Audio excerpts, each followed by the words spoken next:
You love me again? Love ya?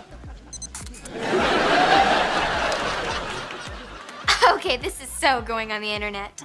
Okay, so for episode 1 of season 4, we have Josh runs into Oprah. I'm not gonna spoil this now, but this isn't actually the first episode filmed. It is the first of the season, though, so I'm gonna talk about it as if it is. So Josh and Drake are talking about how unlucky they are, one of my favorite talking heads.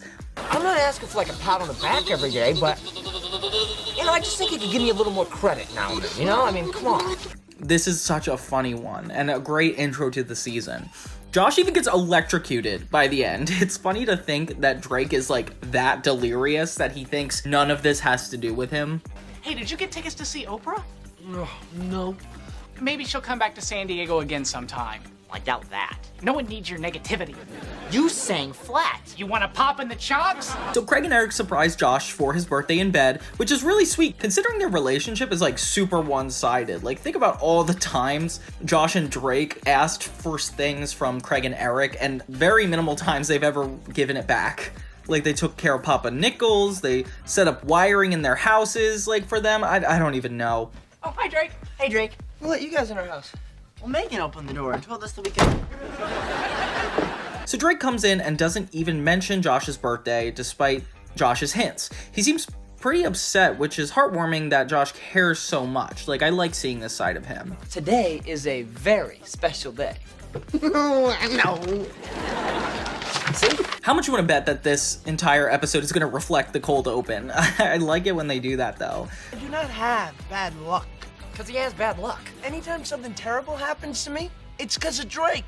So Drake is talking about how he wants a new girl and some bongos. It's so funny that out of all situations Drake has been distracted by, this is what keeps him from remembering Josh's birthday. Yeah, you see, the first 50 people who buy something from there get a free set of bongo drums. So Megan wishes him a happy birthday. We think it's sweet, but then she gives him a cake that blows up in his face. I wouldn't let you eat a cake that made you sick on your birthday.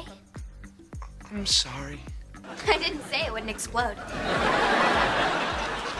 I don't blame you so much for doing it as I blame myself for not anticipating it. And there's a little funny B-plot where she's talking about this guy named Toby, which is a parody of Tamagotchi, and that just continues as the episode keeps going. So Drake invites Josh to the premiere for a surprise, making Josh think that the birthday is for him. Why don't you show up to the premiere tonight around 8 o'clock?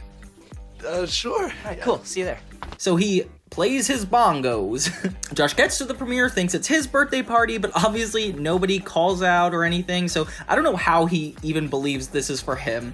Hey, Jess, thanks for coming out. Means a lot. Stevie, got your haircut. Liked it better the old way, but you're a good guy.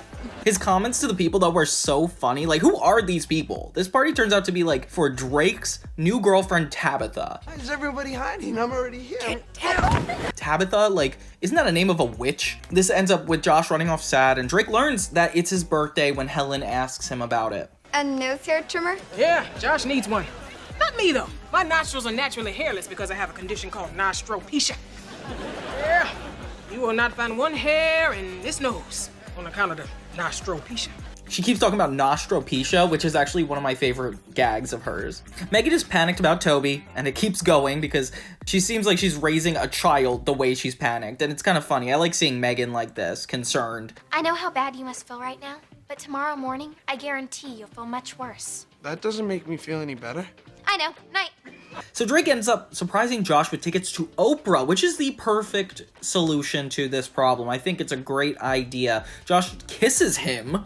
Oh my god. This is like a moment I definitely didn't see coming. Like, how in the world did they make this happen? Definitely one of those shocking moments in Drake and Josh. I can't believe looking back that they did this. And this is Nickelodeon on Sunset. They filmed Victorious here. Crossover time? No, I'm just kidding. Park far away, then we might have to walk too far and I could get sweaty. I will not meet Oprah with pitch stick. Josh ends up running over Oprah on the way. I thought this was Oprah at first when I was little, and I'm annoyed how obvious it is that it's a stunt double. Like, it's literally, you don't even see her face, but it's effective.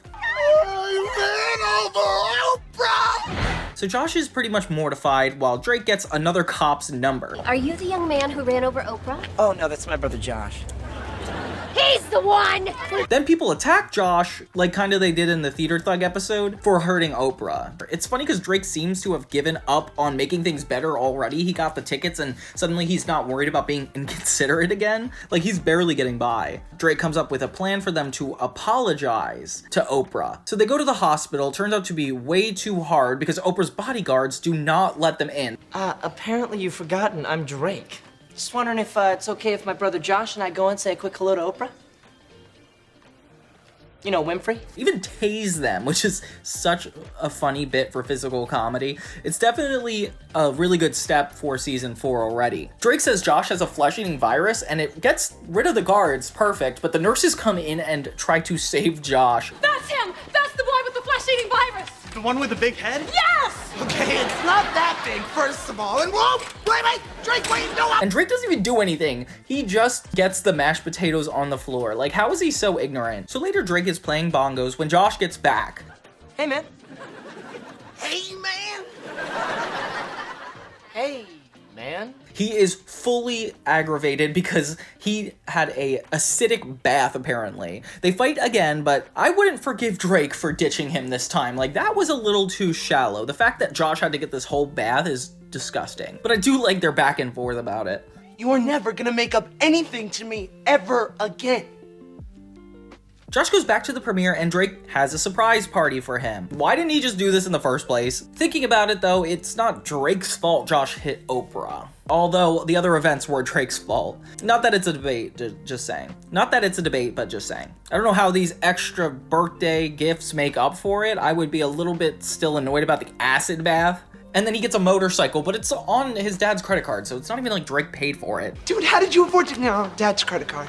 Yeah. Overall, really good season 4 opener. I forgot how good this show gets from season 3 to season 4. So next we have Vicious Tiberius. So Drake and Josh are talking about how bad things just consistently happen to them in the talking heads. The tube slipped off the needle and my blood started just spurting all over the room. Spartan! Then we go to Miss Hafer's class. And Drake ends up getting a bad grade because he turned in the newspaper with his name on it. This is today's newspaper with your name written on top. Well, you can't get more current than today's paper, right, Josh? Oh, please leave me out of this. Which is actually kind of funny. I would definitely give him an A. And Josh essentially volunteers to watch after her dog, Tiberius. When I was little, I had a poodle and a fern. I named them both Jerry.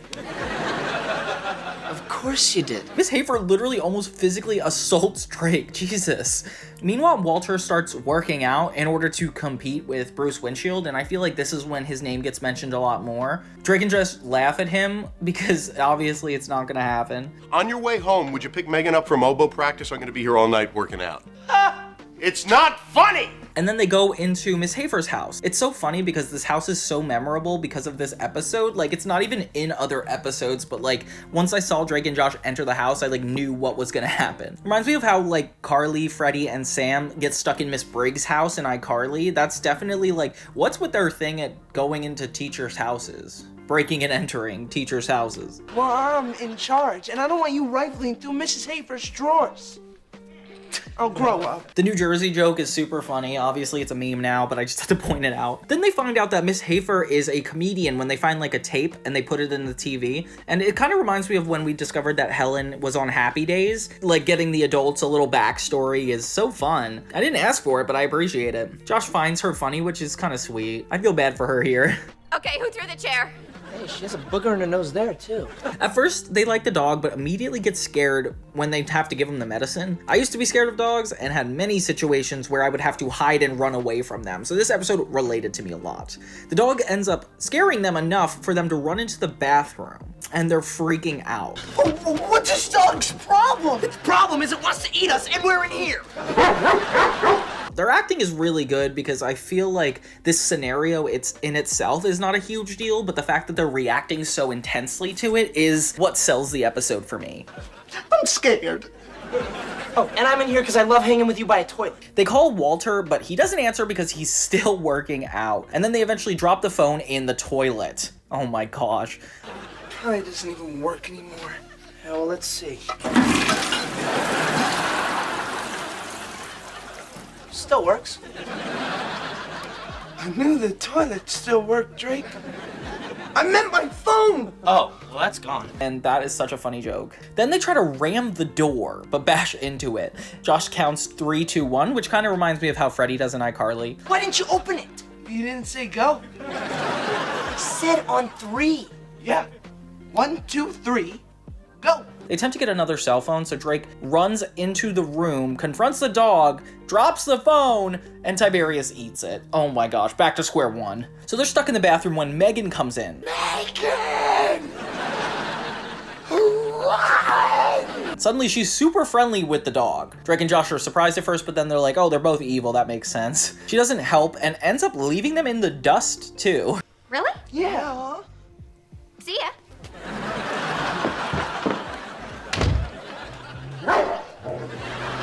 Then they try to figure out how to go to the bathroom without the other there, and it's really weird until the animal control guy interrupts. Yeah, we got a call from one of the neighbors. Said she'd heard loud barking and girls screaming all night long.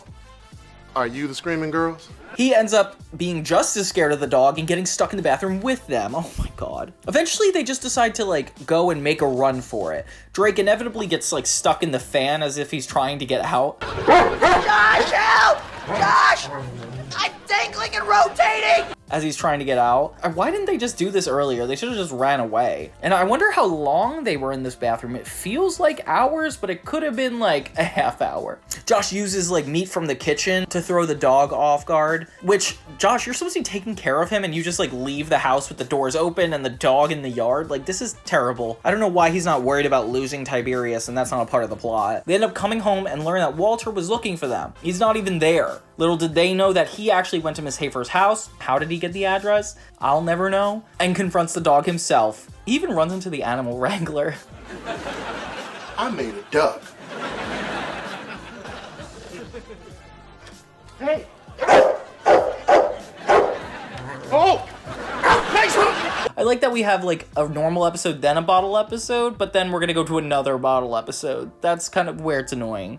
Have you ever met my great aunt Catherine? No? Well, hey, lucky you. Next episode is the wedding. So in the Talking Heads, Drake and Josh are complaining about their great aunt, and this is like the closest crossover between the actual plot of the episode and the Talking Heads, because it's all about the great aunt Catherine. Since when do you like Aunt Catherine? I don't. But she's not gonna live forever, and I want that beach house. Apparently, she's mean and disgusting, and we learn she's getting married, and they want her beach house. Craig and Eric come over to borrow a laptop, and Drake gives it to them, along with Josh's keys and everything else. And I love that that's why me and Craig and Eric don't have girlfriends. Like, that is so funny. Women. Yeah, women are crazy. That's why me and Craig don't have girlfriends. You know, I think there's a lot of reasons why you guys don't have girlfriends. So Drake is being rude to them again, despite the fact they've done so much for them. I wish Craig and Eric came in more often, but it's good to know that they're a part of the show a lot more than before. Like, they're in almost every other episode. Very welcome. It would be so cool if Craig and Eric actually went with them on this trip. Like, I think that would be so much funnier than how it ended up. Come on, Drake. So Drake and Josh are apparently responsible for getting the cake to the wedding on time. And since Josh doesn't have his keys because of the bag, and apparently Craig and Eric don't have cell phones because of Papa Nichols, which is a cool throwback to that other episode. Cause Papa Nichols threw Eric's against the wall and broke it, and Craig's mom thinks cell phones cause ear sores. Didn't even need to have continuity, but it did. That they have to take Trevor's car, the character we haven't really seen in like forever. What about Trevor? We'll borrow his car. His girlfriend sleeps in it. No, they broke up. She sleeps in some other guy's car now. So as they're on their way to the wedding, the car breaks down on the side of the road. I know I made a video about this one already, but the bottle episodes are weird back to back. Apparently Drake doesn't have his cell phone either, and I can't believe how many times these guys can't use their phones. My cell phone was in my bag, which you gave to Craig and Eric. Like, it's either in the toilet, it's breaking. Like, the writers are really good at making calling for help not a way out of their situations. Things get worse when they don't know how to fix cars. Yeah, that belt came off. Uh-huh. So what do we do about it? And it wrecks Josh's suit, which is really funny. And Drake doesn't even know when to stop. He just keeps the engine running. Don't toss it, I think A really awkward moment where Drake tries to put his suit back on him. No. Let's see what I can do here.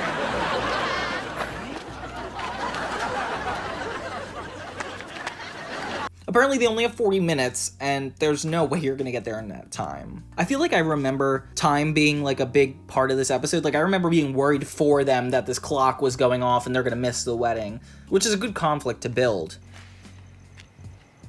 You like the keys in the car? Don't hate me. I don't hate you. Here. What's this? Big rock. What do you want me to do with it? Kill me! Josh asked Drake to kill him, which would not happen on a TV show nowadays, but it is funny. They need to go to the bathroom and have to leave the car for a moment. And in that time, they actually miss help. Like 2 cops come, check out their car, give them a ticket, and then walk away. And these guys are kind of funny though. Like they're really funny dialogue between them. You're not really married, are you? What? Of course I am! You can't just pretend to be married and not have a wife. Later, Drake and Josh ask strangers to help them, and you guys are stranded out here. Flagging down strangers. And you got no cell phones. And it's just the 2 of you. Alone. Right. The strangers end up robbing them and pushing them over. So basically this just gets worse and worse. They end up finding a tool bag in the car, and there's like stupid, unhelpful things in there, but you know, really funny. Seeing you always say Trevor's an idiot. A quarter? A can of salmon?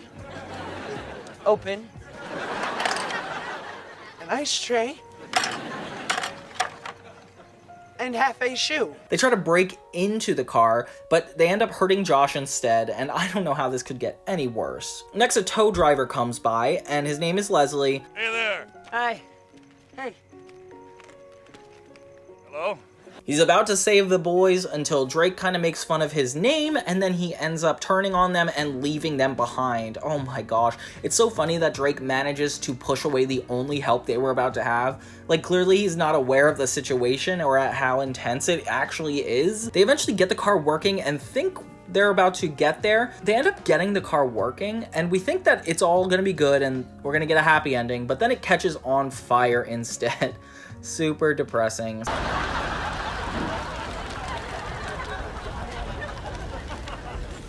So they never get to the wedding, and I wish they had a positive ending to like any of these. Overall, really fun episode. I just wish the bottle episodes weren't back to back, but nothing wrong with that. The next episode we have is Mindy Loves Josh. So this is fun. We got a little relationship episode going on, some drama. So Josh and Mindy are working on a science project together. Apparently they're going to do the fair this year, and I'm not sure if you remember, but last year they were super competitive about it. It was before they were even together. We're building a hyperbolic photon cannon. Oh, wow. I'm hungry. Drake is still disrespectful to Mindy, which I don't know why he's not if they're dating. It's cool to have like a sequel episode to something that already happened. Megan finds Drake eating her cookie, and she decides to get revenge by convincing him he has a skin rash. That was my big cookie. Want it back? Mindy sees that this is happening, but she does not try to stop it, which I wouldn't blame you either. He's rude to you. Josh and Mindy start to have tension when they work together, and they actually decide that, like, hey, let's just do this separately. A twist comes when Mindy actually tells Josh she loves him. I love you.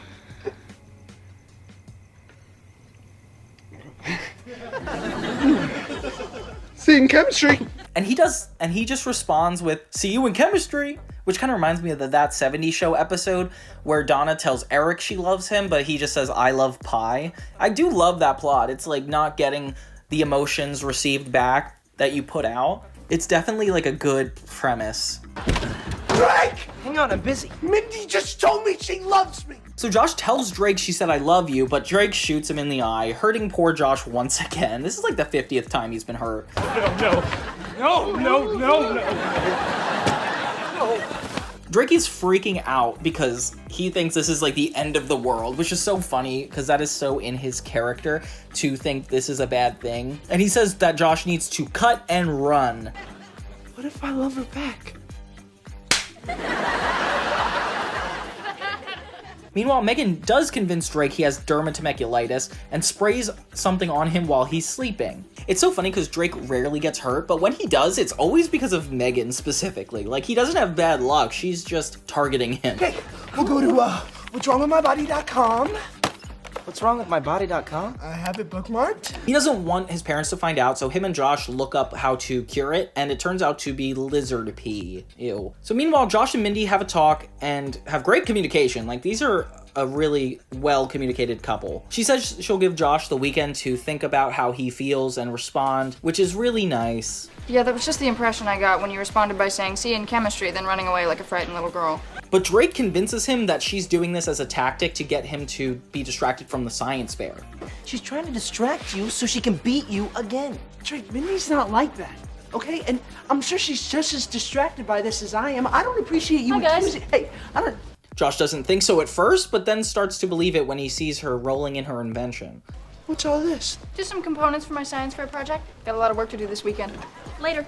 So they end up having the science fair, and Mindy and Josh both have a proton cannon. Josh wins with his being more powerful than hers, and then approaches Mindy saying that she didn't get away with tricking him. You finally beat me.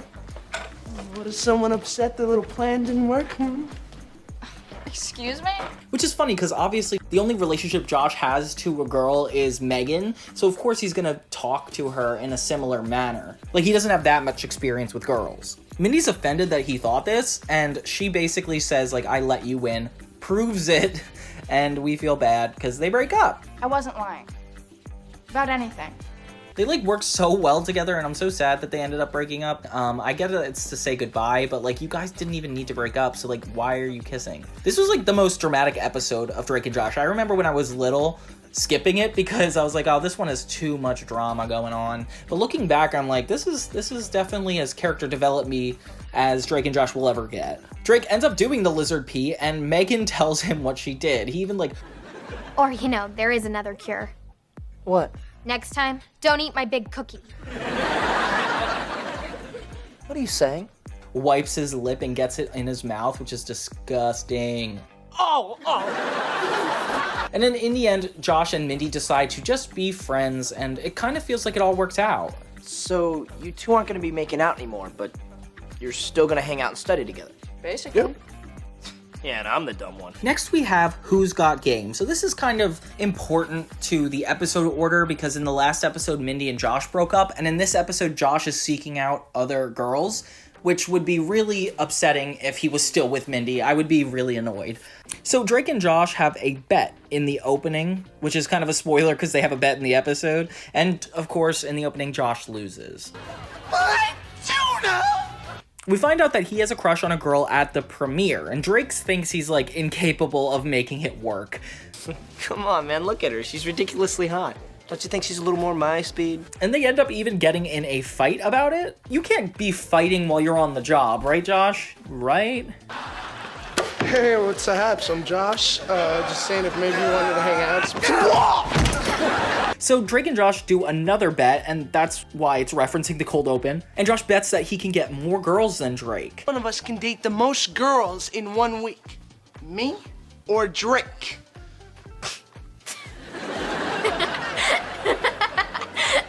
And you could tell there's just like an insecurity thing going on with him. Like he really needs to prove himself, especially with all the exterior factors going on outside of the show. Like Josh has so many transformations from season 1 to 4. It does like work on both levels that he tries to prove himself.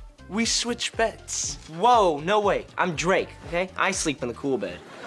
I'm afraid you're gonna lose? They bet their bed, so if Josh wins, he gets to sleep in Drake's bed, and if Drake wins, he gets Josh's trophy. Do you understand and accept these rules as I've explained them to you? This is your last chance. Do you understand and accept these rules? Okay, yes, it's a bet. I think we need more bet episodes than bottle episodes. So Drake is in no rush, which is so funny because Josh literally runs out the door and tries to get dates as quick as possible, and he ends up getting a girl's number. You're just mad because I got that girl's phone number. 11. Oh, man. And then it ends up being just 11, which is the funniest rejection I've ever heard. They go to a record store, which is a really cool location. Like, I wish this was a more common location they use, especially with Drake developing his music career, but I guess that's only for the finale. And Drake meets a record store girl, and they actually kind of hit it off pretty quickly. Yeah, that was me. I was kidding. I know. Meanwhile, Josh does not know how to take no for an answer, which makes sense because he's never like really been with girls before. So it's funny to see him not have the social awareness. But he gets a little aggressive and it's like, Josh, please, back off. How about some ice cream? I'm lactose intolerant. I don't believe you! Come on, you gotta eat something! So Drake tells Josh that he has a crush on the record store girl and he wants to call off the bet because he had a really good time with her. Look, I know the terms, okay? Whoever dates the most girls in a week wins, but I'm telling you. The most girls? She ends up overhearing it. Oh, great. Classic sitcom. And feels super betrayed. He tries to go back and apologize to her, saying that he can be honest even though he came across as dishonest, but ends up just being rude to people in the record store and it's not really helping his case. I'll show you honesty. You have bad taste in music. Your head's shaped like a lemon. That's not honesty. That's just being rude to people. The montage of Josh dating other girls is so funny. Like the emo girl, the old lady. It's like he doesn't get like a single normal person and I kind of love it.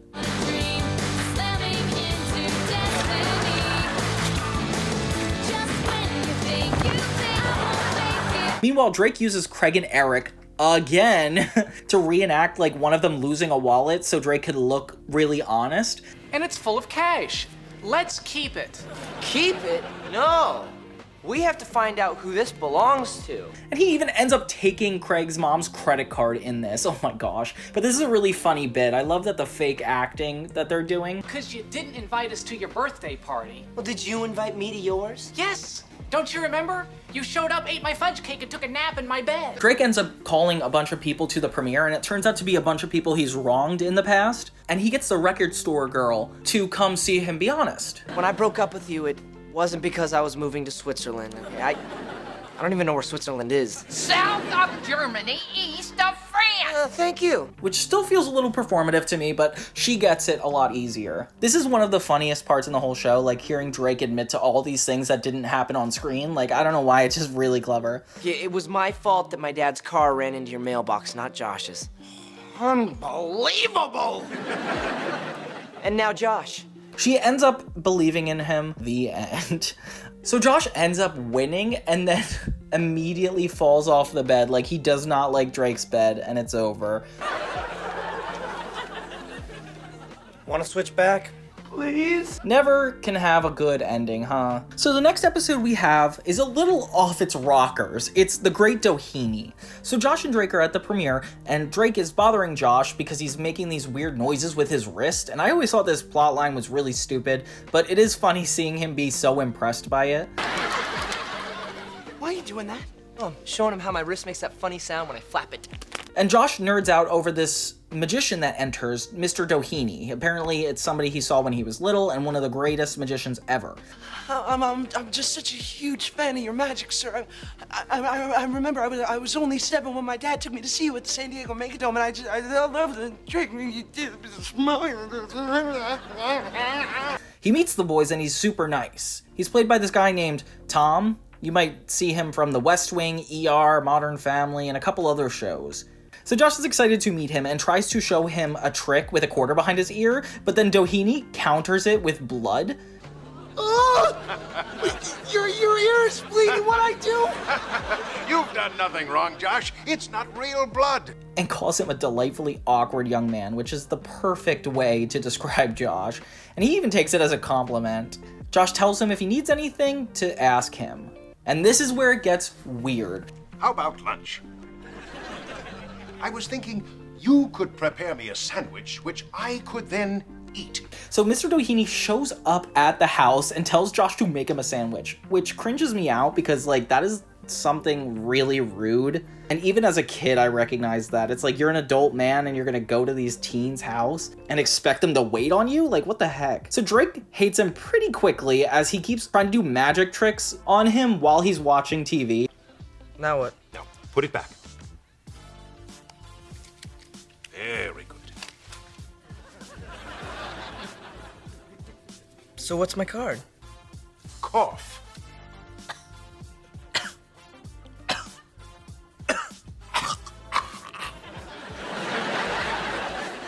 Is that your card? Yeah, but could you do me a favor and not make things come out of my body? And it's so funny to see Drake play the straight man because he's not usually doing that. His sarcasm delivery is a lot different than Josh's, and it's so funny to think that Josh has a reason to be stupid in this episode because his admiration for Mr. Doheny blinds him. So Drake is almost like in the more responsible role. A huge change of pace for the show. But I do like seeing Josh be the dumb one. Like, it's very earnest. Yeah. It's almost midnight. Time to jam it up. So while they're about to go to bed, Doheny appears in Drake and Josh's closet, and Drake says, "I'm calling the cops," which is fair. I don't know why he stopped him. He tells the boys that he wants to go see fusion jazz at this club, which, what teen wants to see fusion jazz? Drake is unamused, and when they say that he can't go because of the parents, Walter comes in and is just as excited and wants to go too. He doesn't even question why there's a grown man in the middle of these teenage boys' rooms. Like, what the heck? He hid in our closet, now he's trying to get me and Josh to go to some fusion jazz club with him downtown. The one with the onion rings? The very same. Oh, can I come? So he and Josh end up going and Drake goes to sleep. So Drake is on a date when Mr. Doheny interrupts him again. I love these two's dynamic. Like, I wish they had a spin-off sitcom together. Ah, that would be some trick. Would you like to see a better one? No? Sure. Very well. And Doheny makes Drake's girlfriend disappear, which is ridiculous. And it makes me think he's a murderer. What? Your magic friend just made my date disappear. And I'm sick of that guy always being around. Yeah, I know, he's starting to bug me too. I'm gonna go talk to him. This makes Josh buckle down and ask him to stay? Yeah, so Josh goes in with the intentions of like telling him to leave, and he kind of gets it at first, but then he tells him that he's not been doing well. Come on. Ah, it's true. I have nothing. Nothing to do, nowhere to go. He hasn't been asked to do magic in such a long time, and Josh is like, okay, well, you could stay with us, which is not the intention. These are the character traits that Zoe should have had in Zoe 101. Like, I feel like she's expressed as like a selfless person, but doesn't actually do much to show it. But Josh in this scenario is like a good example of like, he has to sacrifice something in order to help someone else, and it makes him more likable. But I'm not gonna go off on a tangent at how much I don't like Zoe 101 again. Did you talk to Doheny, tell him to stop hanging around all the time? Yeah. And? He's gonna be staying at our house for the next couple of months. Good. What? Dude, how could you have done that? You know I can't do it. And apparently he has to sleep in the boys' room. Oh my god, why is this man paired up with these boys so much? Because of Walter's train set. Oh my god. He has a loud sound machine that keeps Drake up at night, and he's like, I'm gonna murder him, which is insane. They end up hatching a plan to help Doheny do a magic trick that makes him so confident he doesn't need to live with him anymore. Mr. Doheny's kind of on the edge about it until Megan comes in and says, I have the perfect trick for you, and we don't really know what it is. It's something no magician's ever done before. And I bet it'd put you right back on top. Do tell. Okay, grab that pad and pen. Doheny! Okay, first note. Stop doing that. Next thing you know, Drake and Josh are dressed up in a hilarious attire as Doheny's personal assistants. And you could tell this is a part of Megan's plan too. Like, she had to have told him to make them wear that. Nice outfits! They stick swords in Doheny, and when he's supposed to come out, he doesn't. And Josh's reaction to this is priceless. Some of you may be asking yourselves, how could any man live with 4 swords thrust through his body? Well, don't ask us. Ask Doheny.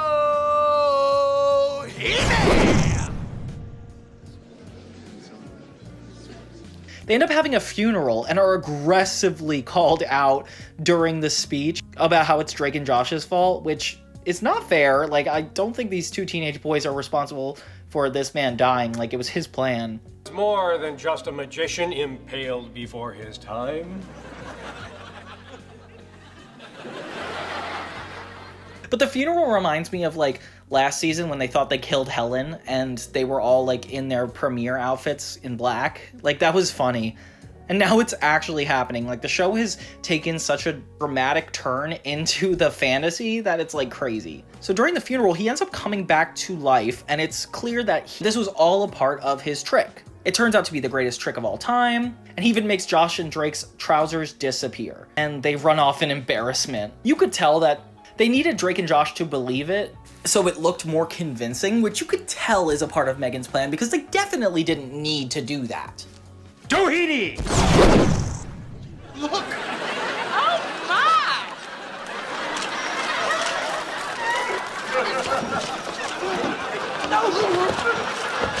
If anything, it's like the most traumatizing thing to think that Megan's biggest prank was convincing Drake and Josh that they killed a person. Like, they definitely went through a day or two with that in mind, and something like that would psychologically change someone. Like, poor Drake and Josh have never been affected more than this. It was your reactions of horror and guilt which helped make the illusion so convincing. I can't believe how far Megan goes in this episode and how much we don't like associate with her. In 2 instances in this episode, they get a knock on the door and Megan just says, "You'll get it," to Josh, which is so funny. You'll get it. You'll get it. So despite Drake and Josh's emotional and psychological sacrifices in this episode, Doheny comes back and gives Megan $50,000 for the trick, and only giving Drake and Josh yo-yo. A check for $50,000? Oh, I couldn't forget you boys. Here. Yo-yos for each of you. Like, they suffered through all of this and they just get some yo-yos, which is insane. Overall, like, this is such a funny and unpredictable episode that I never really saw coming, and when I was a kid I thought it was so funny, and if anything it's kind of funnier now because I can't believe how much this Doheny gets away with. Of course, Walter. Eyes closed.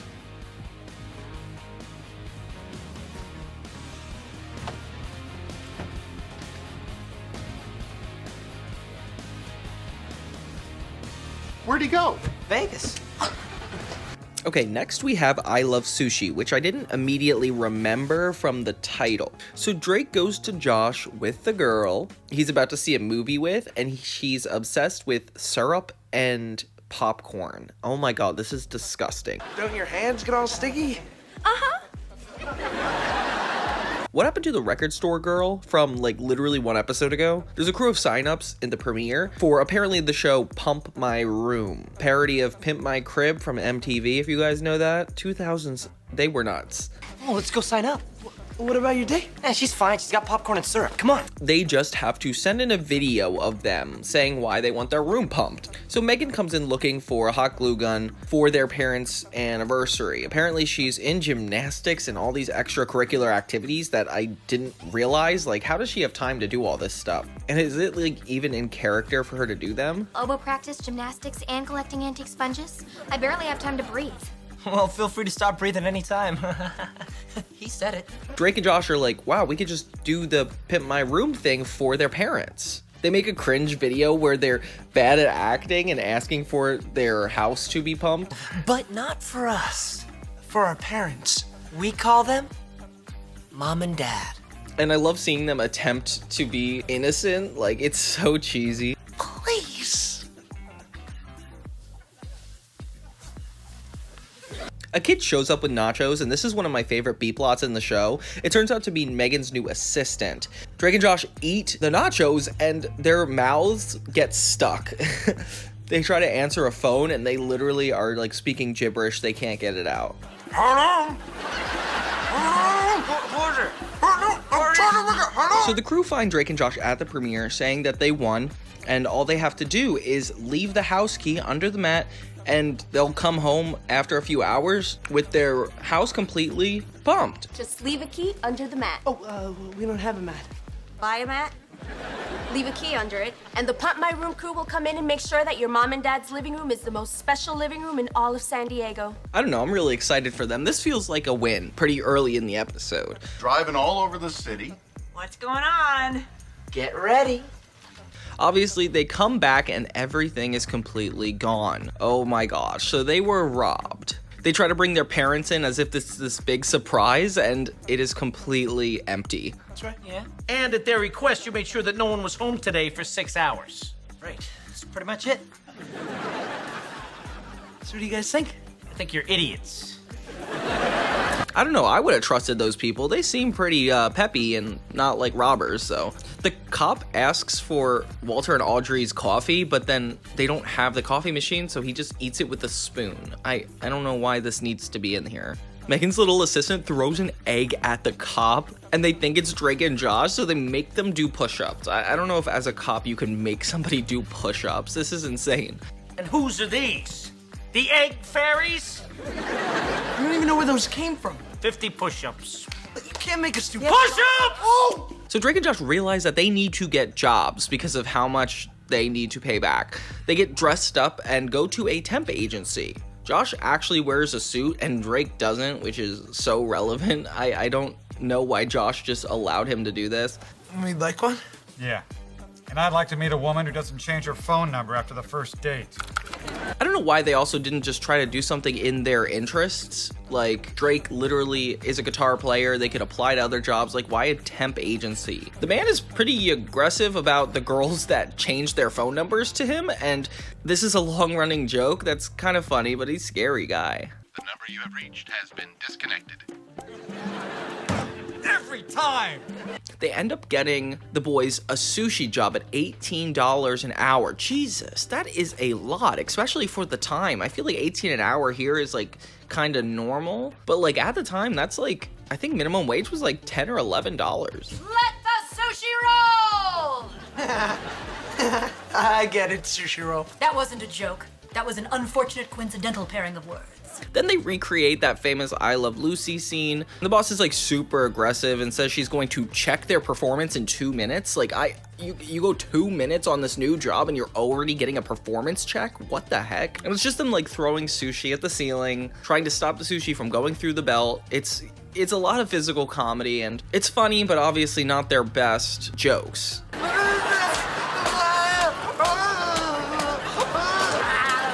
Suddenly they come home and they realize that their furniture is all back. Okay, so it worked out. I guess the moral of the story is you don't have to work for things and things will just come back to you. I don't understand what they're doing here. We can't just leave Mom and Dad's living room empty. Look, man, we tried our best, okay? I can't think of anything else. And how did the stuff get reorganized so quick? It would make sense if they came back and there were like boxes and like some furniture in the wrong spots, but like this is like so perfectly put back together. The police found the robber's moving van. It was broken down about a half mile up the street. And they found everything? Yep. It's all here. We learned that Megan fired her assistant Tyler because apparently she wants to do all the pranks herself, which is funny, but that was like barely a plot as it is. So season 4, episode 8 is The Storm. So in the talking head, Drake and Josh talk about the things in life that don't go as planned, and Josh has a story about how he had an unfortunate dentist appointment, and Drake apparently had the best time of his life, where apparently the doctor gave him $200 and to go on a date with his daughter. I don't see a world where that happened, but whatever. Instead, I end up with a hot girl, $200, and a half dozen free burritos. I spent 3 hours having a sneezy dentist sew up my tongue hole. So we see Drake practicing with his band, and even though it's episode 8, we're reminded that he isn't just plain stupid. Like, he's actually hard on his band, and I like seeing Drake like this. He's more assertive, he's a little bossy. It's funny that he actually does get some character traits from Josh. A minor, not an A7. And you? Dude, you're wearing a woman's shirt. It's called a blouse. I don't know who all these people in his band are, like, maybe it happened off screen, but still, like, no one is recognizable? I miss the season 1 band. Apparently a Mid-City Records producer is going to be at the show they're about to perform, and it's super important. I know the finale talks about his music career, but like, it's just so intermittent between the episodes when he's striving for his passion and just plain stupid. I feel like the last time we saw this was in the Go Hollywood movie. I guess it just took 8 episodes to even get there here. Apparently he rented a bus for Drake, which is very sweet. Like, he didn't have to do that. I feel like Drake's gonna do something worse to make him resentful of him anyway. Walter talks about Bruce Windshield again, tries to get better hair just to show off. If it's a 5-day forecast, shouldn't it really be called a 5-cast? Get it? Oh, Dad. And this one guy in the band's sister takes his shirt back, so he has to be completely shirtless. And there's a tattoo of a foot on his chest. Why? Why is this necessary? Is this an insinuation for something? I don't even know. So everybody's at the house celebrating Drake's gig. Helen insults their drink and pours it into the plant. Josh's world famous limeade. This limeade tastes like mucus. Is like, you're a guest in the house. The drummer keeps taking different girls' shirts, like he has Megan's shirt on now. Like, why can't he just borrow from the dad or Drake or Josh? What, one with a panda on it? Just burn it when you're done. And it's like literally a bunch of the characters just being weird. We even have Crazy Steve needing to learn temper control throughout this episode. And Gavin and Walter kind of fight over Audrey, with Gavin trying to make a move on her, not worried that she's married, which is, okay. Your mom's hot. Dude! How tall is she? Like 5'2", 5'10"? I'll measure her later and let you know. Don't forget. Drake is very rude to Craig and Eric again and doesn't even know their names here. They talk to Drake about having a girlfriend, which I didn't realize was a continuous plot considering that popcorn girl from the last episode. Drake recruits Megan to help keep his exes apart. Jesus, Josh invited the worst people to bring to this party. Like, why are we congratulating him? Drake is at the forefront of this episode, which is kind of funny because he has to be the straight man in order for this to have a lot of plot. Problem? I told you to keep them apart. I know. Then what happened? I got them all together. Pacing is so quick with so many things happening, it feels like it just kind of flies by. Would either of you guys like the last stuffed mushroom? Sure, I'd love to. Craig and Eric are flattered by Audrey too, which is like, why is everybody into Drake and Josh's mom? Like, there's so many appropriately aged girls at this party. Like, why are they only hitting on the woman that's an adult? Walter's in trouble for not getting the weather right and is told that he has to go out and report it. Where is Josh? I feel like it's being juggled between Drake and his mom more than anybody in this episode. I learned later that Josh just wasn't here for most of the filming, but I don't know, it's a nice change of pace. So Walter is told he has to go out in the weather and report. The weather gets worse and everybody tries to keep their heads up that they're still gonna be able to perform. They announce pretty quickly that the entire concert's underwater and they can't really do it. I got wet. And then the electricity goes out, so they almost have like a new problem. My uncle's got a boat. Yeah, well, that's great, Gary. Why don't you climb into your uncle's boat and sail off to Moron Island? They get a TV to work, but it only can work by being cranked, and they forced Craig to do it, so that's not really cool. Come on, Dora, it's right over there! Obre los ojos! Come on! Walter reports in the rain on the TV, which actually does look pretty dangerous, and Gavin keeps hitting on Audrey. This is probably Crazy Steve's longest episode thus far. Like, I like seeing him a lot in this, and his anger issues are completely unhinged. Do you mind if I go back to my program? Sure. Can I rest for 10 Dora! And Miranda and Jerry Trainer here. Seeing them in the same, like, scene is, like, very nostalgic. It feels like iCarly already. So Drake sees the girls giggling and gets insecure, tries to spy on them. And it's really funny because Gavin and the drummer also spy, which makes it obvious, and the girls find him there. How do you cover this up? Shh. I'm trying to hear what my girlfriend's talking about with my ex-girlfriends. I called my uncle. He sold the boat. Hi, I'm Gary. Gavin. Okay. Oh, would you guys get out of here? So on the TV, Walter gets mugged during his weather report. So Megan tries to cause trouble by suggesting to her mom that they fix the gutters on the roof. And I don't know why his mom would enforce this right now, especially with the dangerous weather, but she does make him do it anyway. And he says, I don't do things like that, which is very true. His character really doesn't. But like, the whole company's over. Like, why would Drake go to the roof and do this? He ends up making Eric do it, which is even worse. But it's pouring rain. What if I slip and fall off the roof? All right, there's a rope in the garage. Tie yourself to the chimney, you'll be fine. Drake is just such a disrespectful person. So Drake finally figures out what the girls are talking about. Apparently they were saying who the best kisser was, and it was him, but they want him to tell them who the best kisser is between them. I don't know why it wouldn't be obvious for him to just say the current girl. Like, obviously he doesn't want to go through a breakup, so just say the girl you're with now. It broke! The crank broke! In the end, Helen gets everybody to sing We Will Rock You. This character is such a mystery. Like, from her past on a sitcom to singing, like, I don't know what Helen is up to. I sung this song when I was in 5th grade, I wish they sung like a better song though. And then the nerds even have a solo in this, which is funny. I guess the moral of the episode is that you could have a fun time with other people when your concert gets canceled. I don't really follow. Then we have Treehouse. So Drake calls Josh freaking out about having eaten Megan's cookie. I would be worried too, considering the messed up stuff she did to them so far. I hear you fine. You know what? I'm gonna have to call you back. I'm underwater. Yeah. Drake wants some fruit bubbles! Drake, answer me! Who ate my fruit popples? Josh wants to make a rocket and gets a package, and this is like one of my favorite jokes. It's such a meme. Thanks. Have a good day. Don't tell me what to do. Drake tells Josh they have a date with hot twins, but they get more excited about the rocket and run off with it. 300 feet in the air. Whee! Launches upwards at almost 95 miles per hour. Ooh, fast. I wouldn't trust Drake because of how many times he tried to hurt Josh, especially on this new date. And why would you have Drake help you with the rocket? Like, he's harmed you so many times. We were just building it so we could drop it off at The children's hospital. the children's hospital. What children's hospital? Saint illness. Drake doesn't know how to pronounce the word cone, which is nuts. They ask Megan for help on the rocket, but by themselves, they accidentally launch it into the neighbor's treehouse.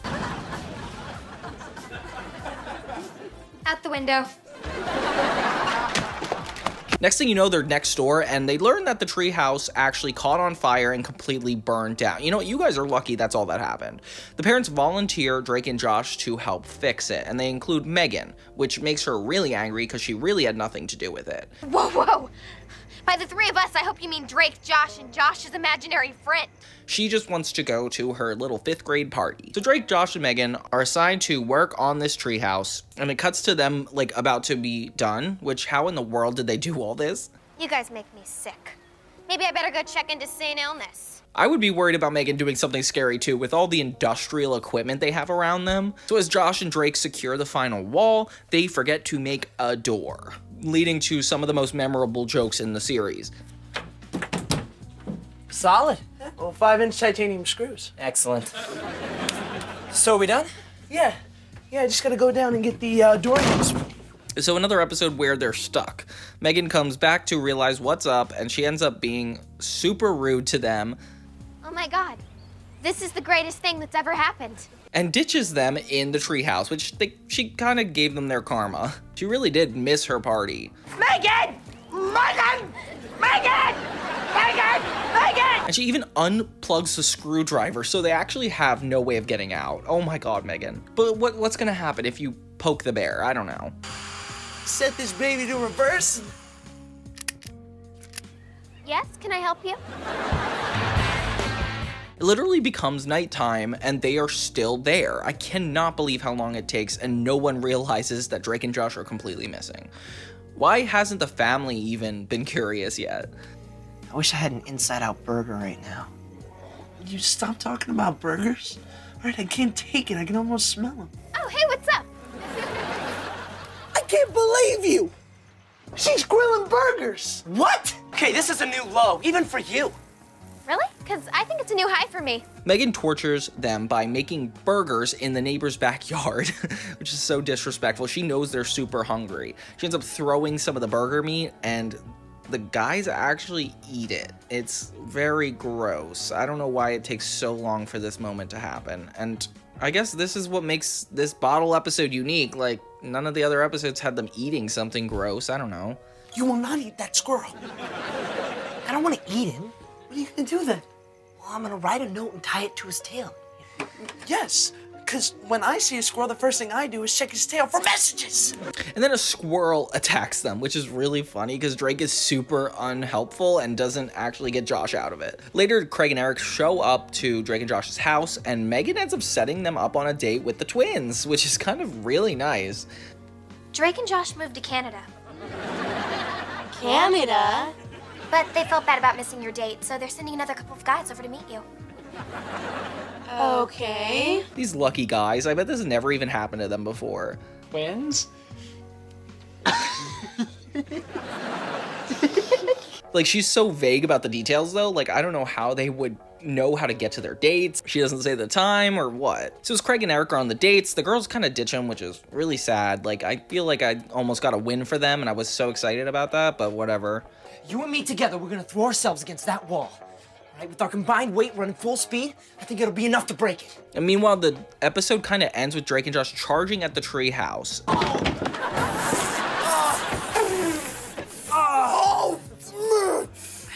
One more time! Absolutely. It ends up falling over. All around, one of the most cynical episodes of Drake and Josh, probably because of Megan. And I like that everybody kind of has a goal against one another. Like, they're all the obstacles in each other's way in this episode, which obviously makes for really good comedy. And because of how memorable this one is over time, I feel like it becomes a little bit overrated. Like, I've deep dove into so much of the show, and it makes me expect like this episode to be a lot better, but I feel like because it's overhyped, it makes it a little overrated.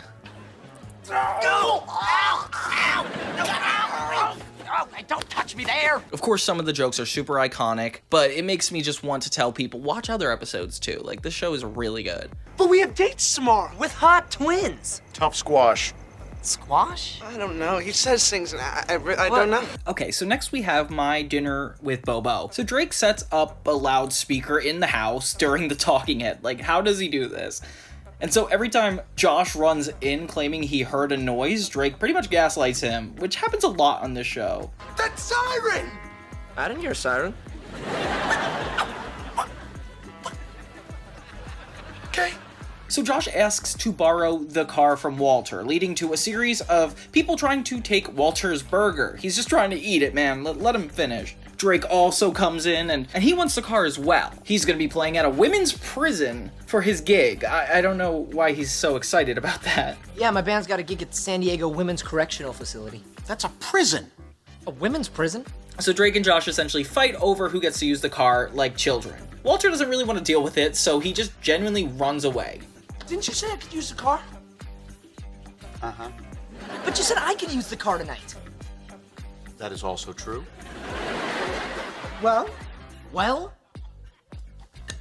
Another great example of Walter being a great dad. So Drake tells Josh the first one to run around the block gets to take the car. Josh gets ready and runs, but Drake automatically walks and takes the car anyway. They're racing around the neighborhood. I used to do this with the kid I babysat, and I lost a lot. Drake even passes him in the car, which is so disrespectful. No, that is so unfair, dude! So later Josh says that Craig and Eric ended up driving him, and they sang show tunes the whole way. You love show tunes. When I'm singing. And apparently Drake lost a car in the past, which is so funny. You had your own car. Which I lost.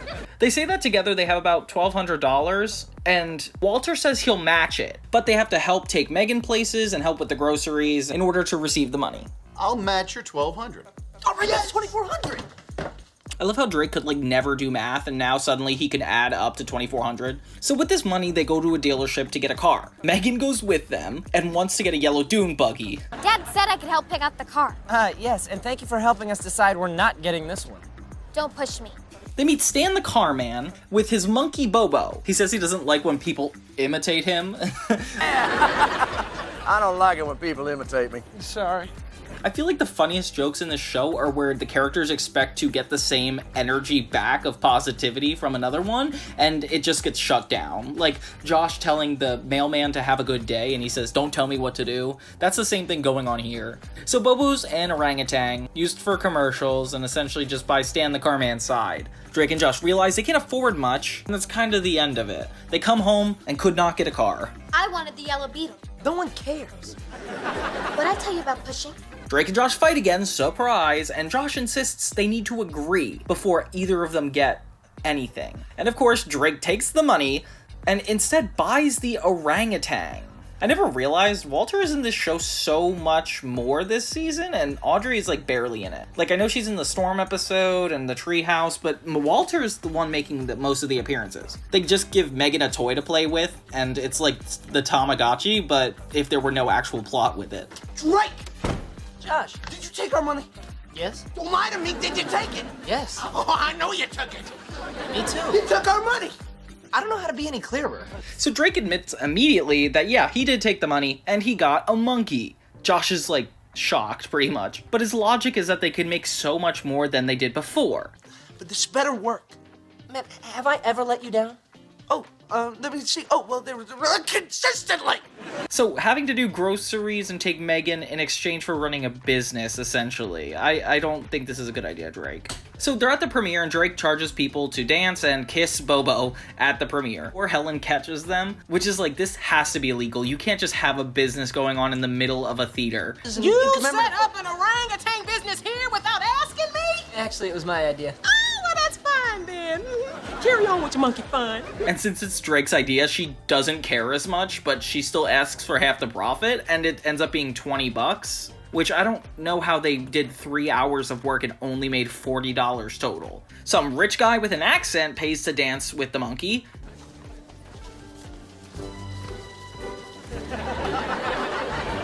Drake admits that Josh was right until the guy with an accent comes in and offers him $5,000.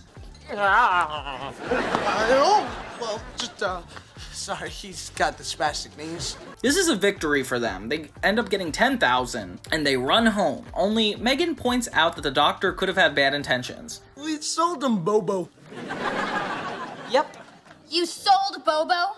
To some stranger? Based on the sheep, Tiberius, and even Toby, it's clear that Megan cares more about animals than humans, which happens, it's pretty common in this world, but I'm not gonna dive into that. So Drake shows Megan the money, and she is surprised. Didn't she get $50,000 in that last episode? Whatever. They should have just asked her for the money. Consuming's to eat, And primates are mammals, like monkeys, chimps, and orangutans. You sold Bobo to an orangutan eater? They learn online that he might be planning to eat them, so Josh and Drake run out the door to confront him. Remember, 1 hour. Hurry! Okay. Dude! They end up at this fancy hotel, and the man is singing and prepping for dinner. It's not too late, he still has the monkey. Drake and Josh run in, only to be pushed into the closet. Very well, Bobo's in the back of that closet, right over there. You may fetch him. Perhaps behind the whimper. In a coat? Where is he? The man tricks Drake and Josh into taking their cell phones once again because these guys do not know how to hold on to their phones. I don't believe you. Show me. Fine, then open the door. See? Bluetooth. Oh. As they're stuck in the closet, the police end up showing up with Megan. She ends up getting Bobo back. Is it me, or does Megan do more good than the boys sometimes? And then she threatens to leave them there unless she picks out a car. I'll unlock the door on one condition. No conditions. Okay, see ya. Wait. Yes? What's your condition? And then in the end, we get to see that the yellow car Megan wanted all along is what Drake and Josh are driving.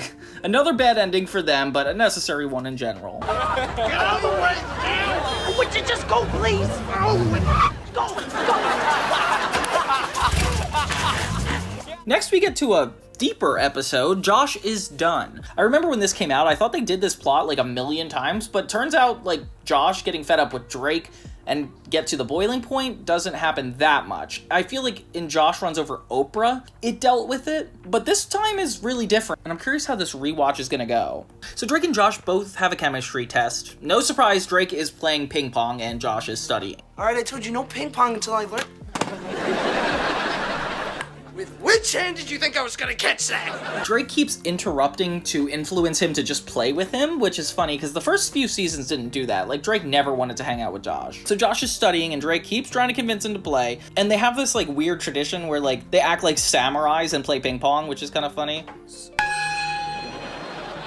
Oh, my worthy opponent. Are you prepared to ping the pong? Whoa, I am prepared, young Szechuan. Your pong is no match for my ping.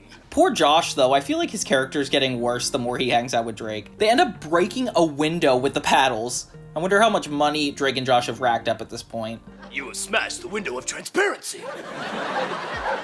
So later, Drake gets a call from a girl named Kat to make out before school. Oh wait, Kat Valentine, perhaps? No, I just think the writers couldn't come up with better names. I'll meet you by your locker in 15 minutes. You know when a pretty girl calls me in the morning and wants to make out before school, it doesn't help when you start blasting your whale sounds. So Drake drives to school, leaving Josh behind. He's worried about the exam he was talking about earlier. Josh is like, oh my god, I can't even get there on time. Take my bike. I should be able to get there. Can't ride your bike. Why? Drake ran over it last night. Oh, come on! That ain't fair! I mean, honestly, come on! All right, 23 minutes. Josh runs to school and is pretty much late, unable to take the test because of how strict the teacher is. And it's not fair, like, he clearly got there. I don't know why the teacher's being so harsh on him, but I guess that's just how 2000 teachers were. Not super flexible, and they're kind of like, oh, you guys need discipline. I don't know. And you will be marked down 1-letter grade. Oh, no. No, you! What? Come here, you white asshole! Josh had never been so mad at Drake, and he literally, like, attacks him in the school. What if this were the series finale? Like, that would be so dark. Just by the name, like, that alone would be a sad ending. But at least it's more positive than the others ones that we've seen. So Josh shuts down instead of freaking out, which shows that he's really done. He takes away his energy. So Drake gives Josh, like, this half apology, and tries to make up for it with a sit and bounce. And unlike Josh runs into Oprah episode, he doesn't take it. So we know this is like a real thing he's committed to. Well, stop being mad at me. I'm not mad at you. I'm done. What is that supposed to mean? I don't want anything to do with you anymore. He said he's not mad, he's just done, which is kind of dark. I feel like that's how you would stop an argument, when you were so angry that you wouldn't be angry anymore. It's scary. I feel like parents do that most. So Josh now hangs out with Craig and Eric, and some random employee. Crazy Steve interrupts to ask for help. I'm not working tonight, so could you ask someone else? Sure! You... Thanks for nothing! And Josh says he's not working, which makes sense, so why is he bothering him? I don't even know why they let Crazy Steve work here at this point. Like, he clearly is more trouble than he's worth. Drake shows up and tries to hang out with Josh, which is pretty disrespectful. He just inserts himself into this group, and they say they're already seeing a movie. Josh is still cold to him, and it's been like 5 days at this point, so we know he's committed. Told you, I'm not mad at you. I'm done with you. Josh. I mean it. No, I was just walking out of the theater and it landed in my hat. Drake himself starts to have bad luck. Like, it starts with him breaking his guitar a little bit. He drinks Megan's whale energy drink and she gets mad. I don't want you drinking from my well without asking. Which, why does a whale have energy drink in it? Like, I get water, but like an energy drink? Drake seems depressed and he pretty much stays in bed. Megan ends up rubbing it in, being like, wow, you really need him more than he needs you. And it's so sad. Drake denies this. But Josh comes in telling Megan how good his life has been in front of Drake, but without acknowledging him. He even passed his test. Oh, good for him. And now... I'm off to the gym to play me a little racquetball with Helen. We've been getting along a lot better lately. See you, Max. Dang, I don't know why these guys would ever become friends again. Like, sounds like Josh is actually having a good time in his life. He also mentions the Dr. Fishbomb a lot. Apparently that's his doctor and his skin rash left, which, wow, okay. I think that's insane. This is gonna come up again later, referencing Dr. Fishbomb, so stay tuned. Crazy Steve has like a normal conversation with Josh at first, and it's so funny to watch him be composed for a moment. He's a pro. I know, I was just on fire. Fire! Josh comes to the theater, and apparently Audrey paid Drake to leave the house. Mom paid me $10 to get out of the house. Movie tickets here are $11. What? And popcorn and soda are gonna cost you another $6 or $7. Going in. That's right, just going right in. Runs in, but Josh actually calls the police on him, which is kind of sad. Tell him, let's go, wait, I know this guy, ask him. This guy a friend of yours? No, he's not. Josh! Oh. Then back at school, they have the same class with another test, but instead of Josh, Drake gets in on time, but he even has a zit. I don't even know why, but he asks the teacher, why do I have a zit? I'm Drake, I don't get zits. Drake, please. What do I have a zit? Just sit down. Please, sit. Drake is paired with Clayton, the guy from Wizards of Waverly Place and Glee, and he makes another appearance. I don't know why this guy's just thrown around with random gibberish in the show, though. What am I supposed to mix this stuff with? It's a shame, he's like really funny. Eric tries to help Drake, but Drake ends up mixing the wrong chemicals and has to go into the chemical shower. Hey, watch it. What is this? What are you? Oh! This is like the final straw. He yells an apology to Josh. He's so upset, and it's pretty heartfelt. Like, you never heard Drake be this desperate. I need you more than you need me. I need you way more than you need me, all right? I'm sorry. Would you like to go talk to Drake? No. No, sir. Josh doesn't even respond. He just tells the teacher he doesn't want to go follow him, and we think that this is like completely permanent. I'm even scared. Later at the house, Drake is depressed on the ping pong table, and I feel bad. It feels like a really depressing breakup. He doesn't care that Megan used his guitar to kill a spider. You're not even gonna ask why I took your guitar? Why'd you take my guitar? I used it to kill a spider. Josh comes back in, and he tries to act like everything is normal, essentially forgiving him through his little ping pong samurai bit. Josh. What? You will address me only as Master Maguku. And the two go back to their ping pong playing, and they're all made up. This was a really good ending, one of the first of this season. It's funny that like so many negative things happen to Drake, like it's never really happened this much before. Until the next episode where even more bad stuff happens to Drake. Dang, they were really running out of storylines. So the next episode is Eric punches Drake. Josh complains that there's rumors he's eating squirrels, and Drake proudly admits that it's all been him. This story started going around that I eat squirrels. I told everyone Josh was on this new squirrel diet. And then the rumors got even worse. Then I made up worse stuff. So it's kind of like this whole bit about rumors in the talking head. And then later we see Eric, Josh, and Drake talk about how hard the test they just did was. I like that they're friends though. It's cool to see the nerds involved. Mindy says that the test was super easy, which kind of throws Josh off for a moment. But they're like trying to stay friends after their breakup. So he invites her to hang out with them and watch a movie at the house. Hey, remember in Dragon to Death when Billy Chang fights Joaquin the Dream? Remember? One does not forget the Wu Chu Fist of Silence. Eric ends up punching Drake when he reenacts some weird space series parody, and Drake falls to the ground. So then we see Josh's screening party, but Drake has a huge shiner on his face, a black eye. It's okay, I understand. I used to get beat up at school all the time. They used to call me Walter the Doof. Have you ever read a book called Embarrassed to Death by M.Y. Dad? M.Y. Dad? See ya! Craig shows up without Eric because apparently he's worried that Drake might be mad at him. No, I'm not mad. Craig didn't mean to hit me. I'm Craig. It matters. How does Drake still confuse Craig and Eric though? Like, especially even after this. I mean, it's a funny long-running joke, but it's just unrealistic at this point. Mindy shows up and is seemingly with a new guy. She-beast. Microbrain. Weird face. Ignoramus. What? Exactly. Drake warns Josh, and Josh tries to not be sad, but ends up passively making a scene. Even shuts the guy down when he asks where the bathroom is. And you're cool with that? Yeah, sure, I'm cool. The movie's about to start. Please sit down. Can I use the restroom? Sit down! And then later, Drake spits into Hugh's cup, which is disgusting. Like, I don't like this bit. And a group of anonymous teens go up to Drake and are like, hey, we heard you got punched by Eric because you insulted his sister. Drake tells Eric, and he's basically like, oh, I'm sorry, like, I will stop the rumors. Well, no worries. I'll make sure everybody knows it was just an accident. Good, do that. So then we have Josh getting angry as he watches Mindy with her new boyfriend. This guy's like really impressive. And Crazy Steve tries to give Josh advice about anger, which is hilarious. Well, you know, I also struggle with an anger problem. Oh.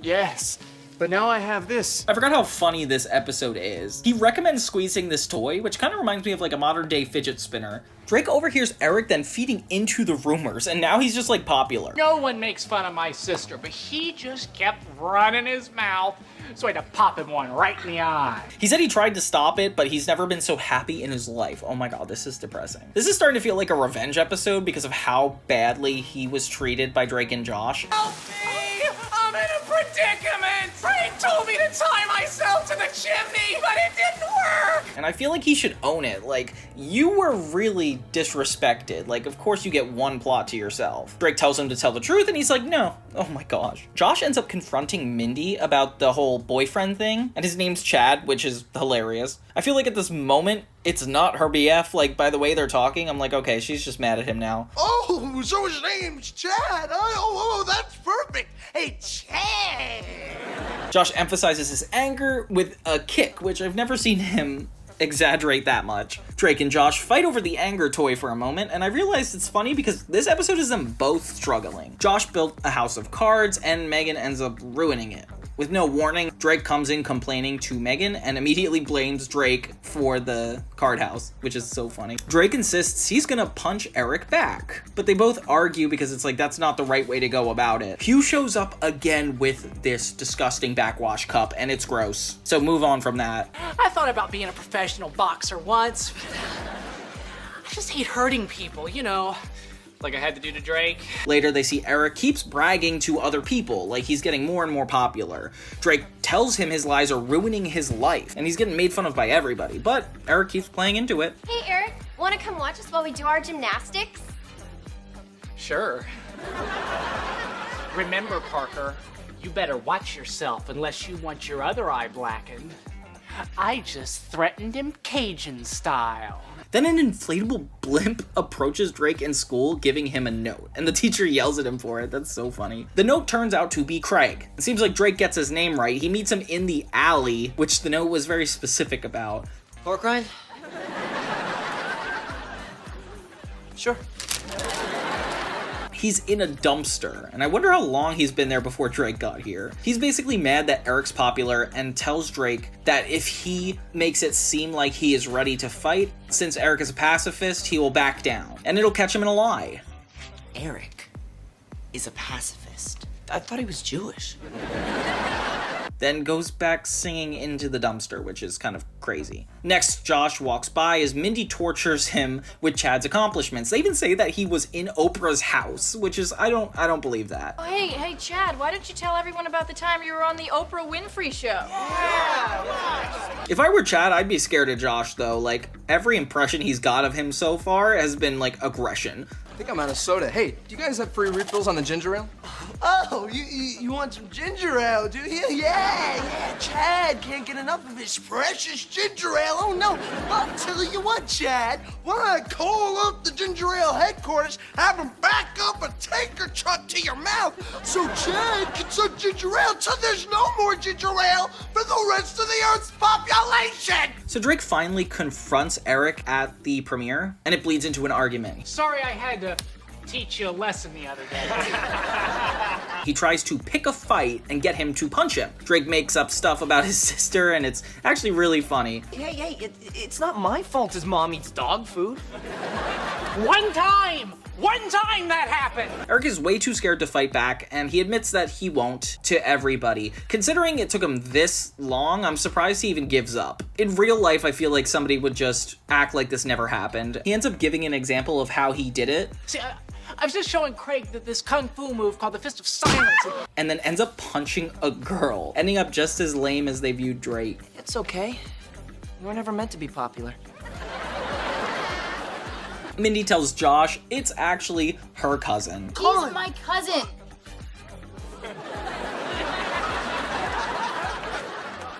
Oh gosh, she lied to mess with him, and it really worked. I definitely think she still likes him. They argue and then kiss. Okay, this relationship's starting to get toxic because they're not back together, they just kiss. Drake and Eric sing together in the dumpster as the credits come in, and then Eric comes in with like a really off-pitch version. Beautiful dreamer, queen of my song.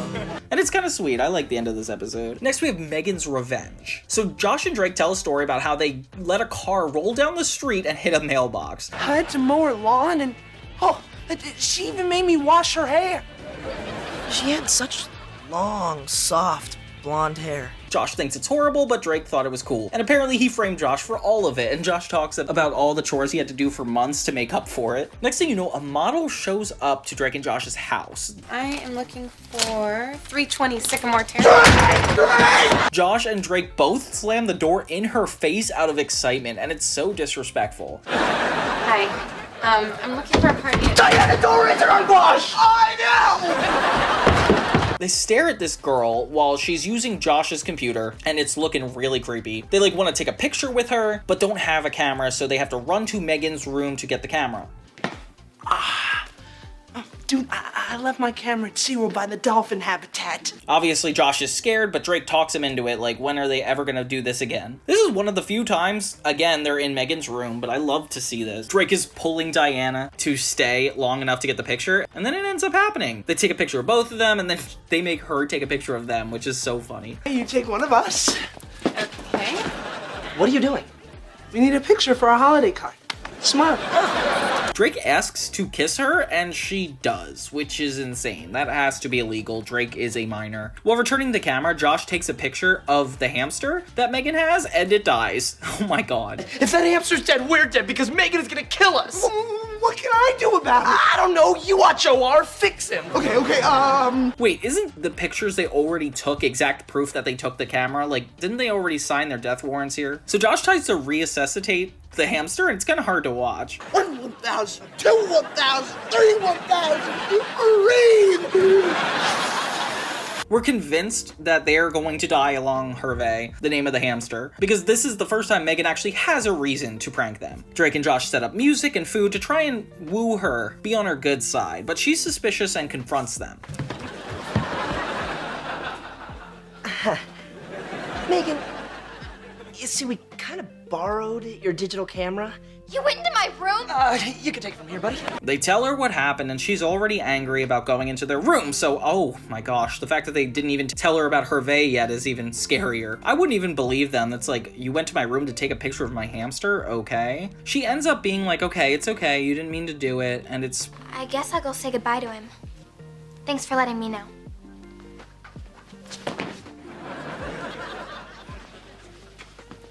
It worked. And everything seems well, but Drake and Josh do not believe that they're all free. They think she's setting them up, which I wouldn't be surprised Megan has done worse in the past. Now you think she's just gonna let us off the hook after we killed her rare Cuban hamster? You're right. They work themselves up and are like convinced this is gonna happen, so they're paranoid about everything in their lives now. Josh packs up his bags to run away, and Drake tries to calm him down. Cuz, nothing bad ever happens in Utah. And he's like, let's figure out what she's planning. And before they could spy on Megan, Drake leaves Josh in the attic, only for him to fall down, which is kind of hilarious. Drake, Josh, dinner. Ooh, food. I'm coming back down. There's my good ladder. Here I come. So Josh comes in injured, which is really funny, and the parents are going away. They're gonna be alone with Megan, and they're convinced that she already poisoned the food, running to like the faucet. Oh my god.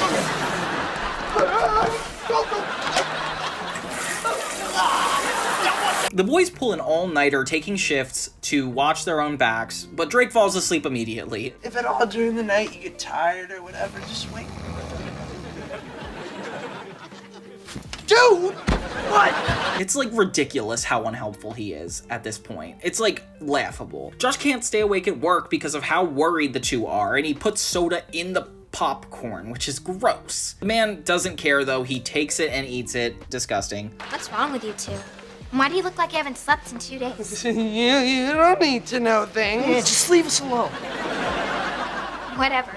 They come home to see that Megan was in their room cleaning, and now suddenly they can't trust their hole. They destroy everything in there to try to find something, and they can't. And apparently, Josh's rash is back, which is really funny because it left 2 episodes ago in the Josh is Done episode, and now it's back. I haven't slept, I can't eat, and my rash is back.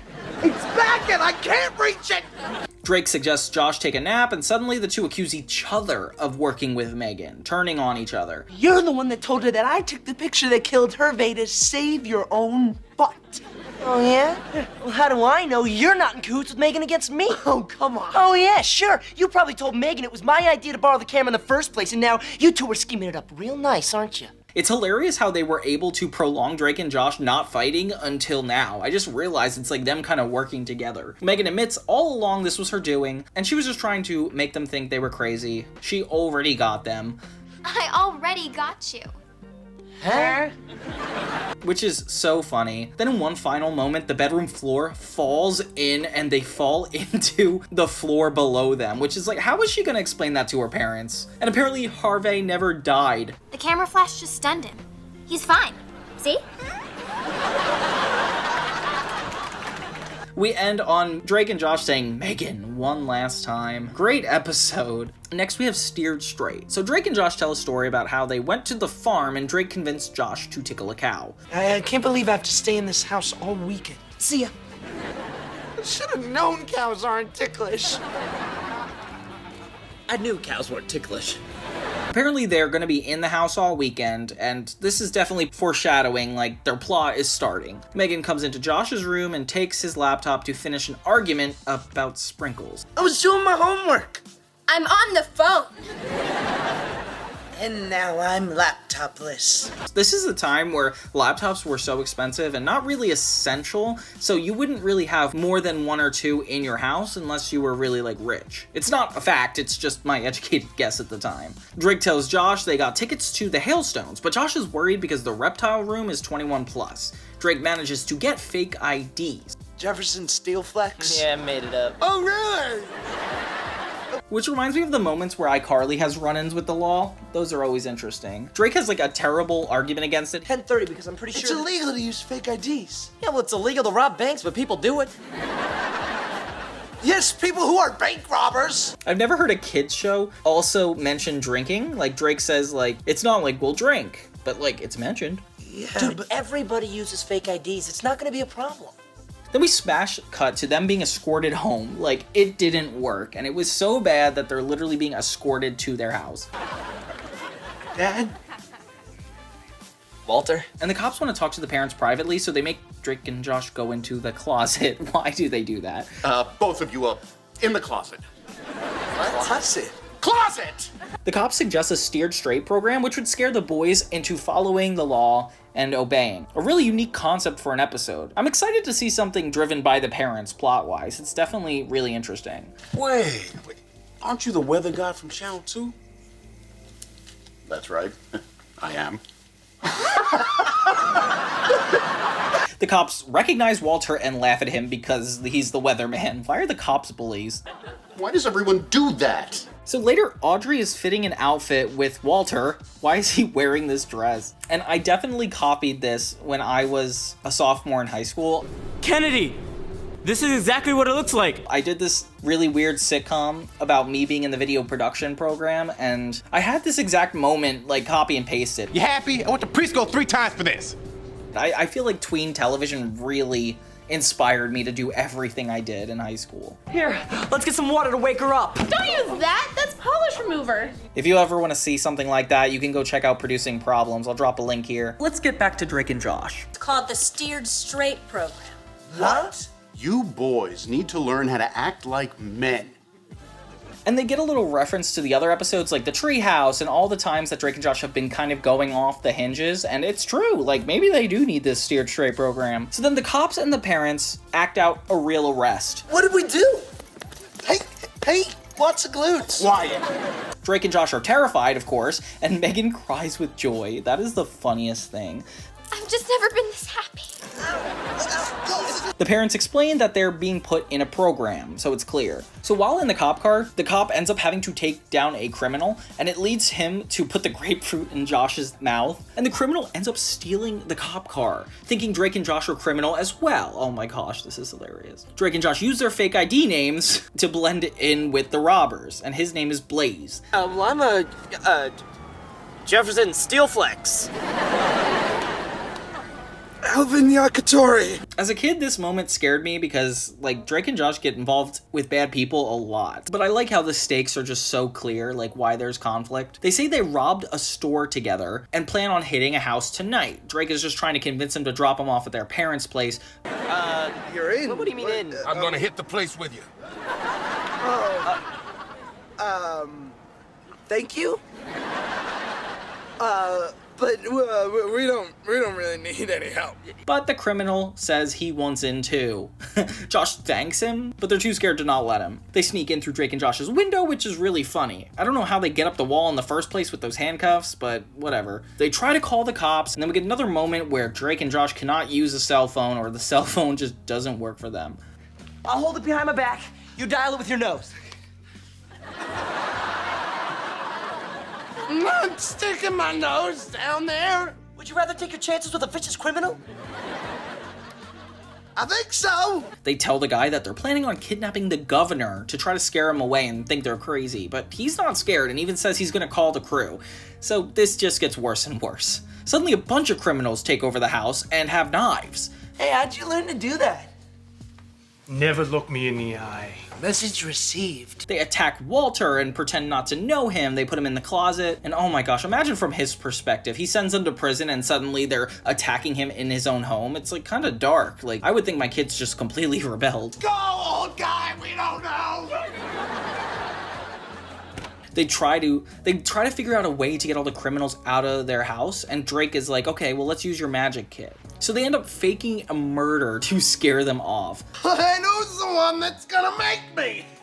Oh, not again! Hey, take it easy now. Hey! Like as if Drake would beat him with a banana, pull off his arm, and the criminals get so scared they literally run off. I can't believe it ended this way. I don't know why, it just worked really well. This was such a risky plan. Like, they're lucky they got away with this. And then in the last bit, the person wearing the prom dress that Walter was wearing comes in, and I don't know, I just feel bad for her. Then everybody's out to eat when Drake and Josh remember that Walter is still in the closet.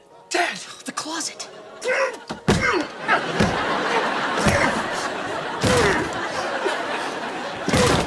But nobody's in a rush to help. Oh my gosh, guys. And this is how the episode ends, just them at dinner. Overall, really, really good episode. So next we have Megan's first kiss. Josh and Drake are reminiscing about Megan with these messed up stories of different things she's done to them, which is so good. And then her pranks got more sophisticated.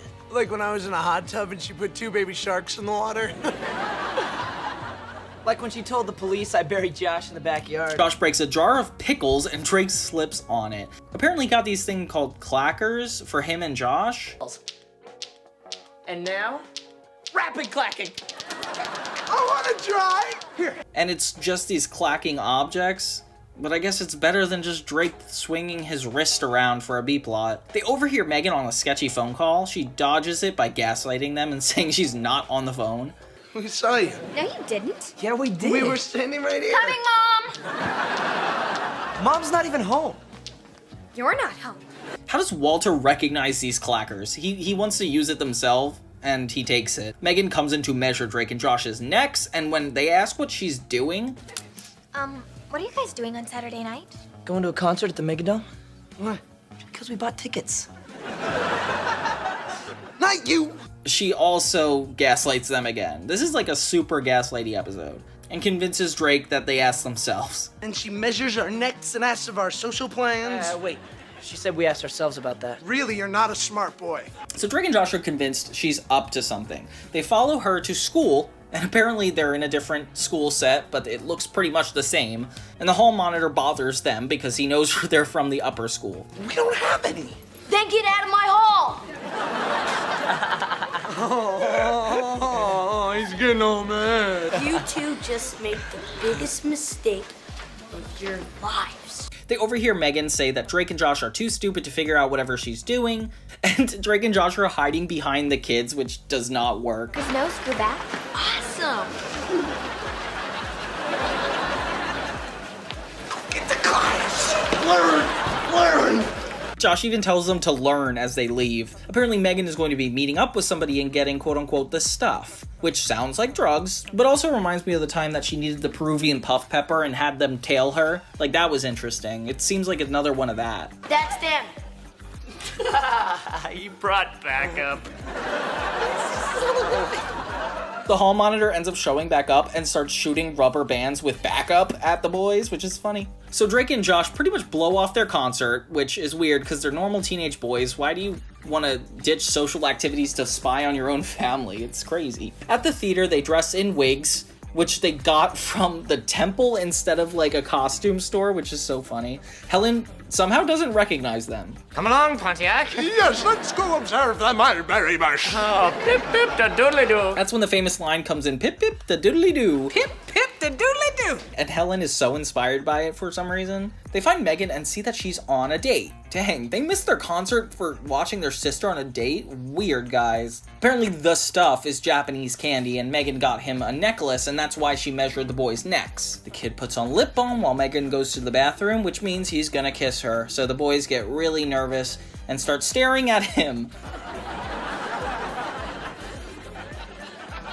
What are you gawking at? Mind your papers. Their Irish accents are ridiculous in this episode. They essentially are like worried about them kissing, so they try to interrupt as much as possible until security actually enters the theater with Crazy Steve, and Megan realizes it's them, and she is mad. What are you boobs doing here?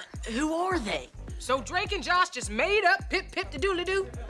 You have every right to be disappointed. Corey breaks up with Megan right then and there because he's worried about their family, which, from his perspective, I would too. They completely just showed up in Irish accents. My family's not freakish, just my brothers and my dad. A little bit. Look.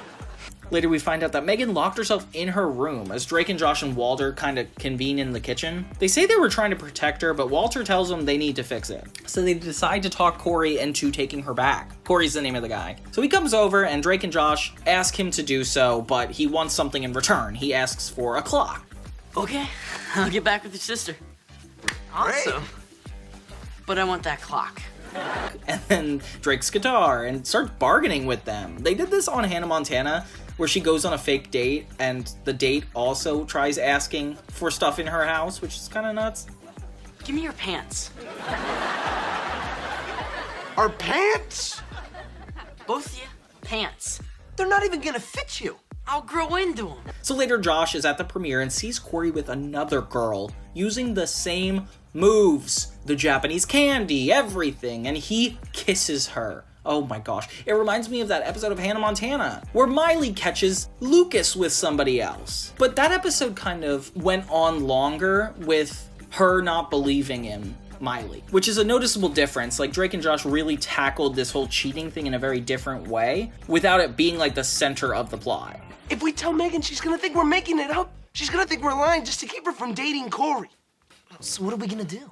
Drake and Josh interrupt again, and Corey and Megan are obviously upset. I am going to do such illegal things to them. By this time, they bring in the girlfriend to prove that he's cheating, and it works perfectly. Maybe you believe girlfriend number 2. Hey, boyfriend. Monica. Who's Monica? I don't know. I've never even seen her before. It's kind of like the modern day version when girls DM other girls to be like, hey, your boyfriend's cheating on you. Like, that's kind of what's happening here. Drake and Josh say they're gonna teach Corey a lesson and take off their shoes. What the heck does that mean? And then it cuts to them being, like, completely injured. Apparently they were beaten up by Corey, both of them. You could have told us he knew Kung Fu. Yeah, he knew Kung Fu real good. Finally, Megan appreciates them and kisses them on the cheek, and they have a really sweet moment. This is, like, really nice for being some of the last episodes of the entire series, to, like, have this kind of closure between this relationship, and just such a good episode. Dude, you're crying. He kicked me in the throat. Then we have episode 16, The Battle of Panthatar. So in one of the best cold opens, Drake and Josh are essentially talking to the camera, the viewer, like a kid. Kind of like Mr. Rogers or Blue's Clues style. Do you want to be my friend? Aw, thank you. What is that supposed to mean? You think I'm handsome? What a special thing to say. And they even make fun of Hannah Montana in this bit, which I'm not a fan of. Coming up next on Susanna, Louisiana. Nope. Apparently, Drake accidentally got canceled on for a date. She's in the hospital and can't breathe, and Drake is not sensitive about it. I don't know, she called me from the hospital, but I couldn't understand her because she was having trouble breathing. Can I hit that line, maybe? So a camera crew shows up at their house, apparently for MTV. It's for this kid in their class, this rich kid, Thornton. He's having a sweet 16. Well, I'm turning 16 next week, and MTV showing my birthday party on Dude, I'm 16. On MTV? I love that show. Another episode about a TV reality crossover. They're there to record him getting an invitation from Thornton, and it's so funny how bad they are at acting like this along with the other Pimp My Room show, and even trying to fake out for those criminals. Like, Drake and Josh are terrible actors. Thornton! And fun fact, Josh Peck actually directed this episode. Did you know that? It's like insane. So apparently the party is going to be recreating a Galaxy Wars scene too. So it's like one of the most exciting parties of all time. Doesn't sound fun to me, but you know, it's Thornton's party, not mine. Drake ends up getting an album signed by the Beatles. which is something he's really excited about. And he just gave this to you? Yeah, for free. And all I gotta do is stay away from his granddaughter. Later, Thornton asks Josh what he should give to people. I don't know why he would ask Josh, and he's admitted to thinking he's a dork. And then he actually catches Drake kissing his girlfriend at the premiere. I'm sorry. He's just an awesome kisser.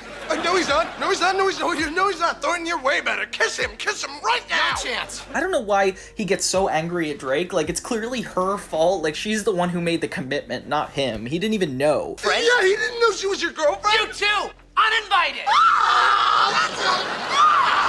Excuse me. No yelling in the theater area. Thornton's mad. He uninvites them both to the party. Drake tries to apologize to Thornton, but apparently he got kicked out, and Josh is super sad about it. He then convinces him that maybe if he gives Thornton his Beatles album, maybe he'll let them back to the party. Dude, I love this album more than I love myself. Dude. Okay, but I love this album a lot. They end up going to the party that night and giving him the gift. He says it's the best gift ever, but still doesn't let them in. Come back! Hey! What? Tell him to let us in! Yeah! No. But we just gave you the best present you've ever gotten! You said so! Yeah, it is. Thanks. You're still not invited to my party. So Drake is angry at Josh, which isn't fair. Drake, this is still your fault. You were the one who kissed his girlfriend. I don't know why he's getting blamed. But it's so funny because Megan's at the party, which is crazy because, why would she benefit from attending this thing? Well, can you get us in? Can I bring a couple of guests? Sure. No. They're probably all older than her, and, I don't know why she would go. They break into the party dressed as the Galaxy Wars cast, and I'm assuming they attack them because I don't know where those other actors are. Do you mind if we take the picture in that dark alley over there? No, not at all. Come on. No, it'll be really easy. It'll only take you a second. Alley shit. And they get to the present room in search of Drake's Beatles album to get away with it. But they're interrupted when the performance they were talking about earlier happens in the middle of Thornton's party, and they're needed for it. Where are the other Skynauts?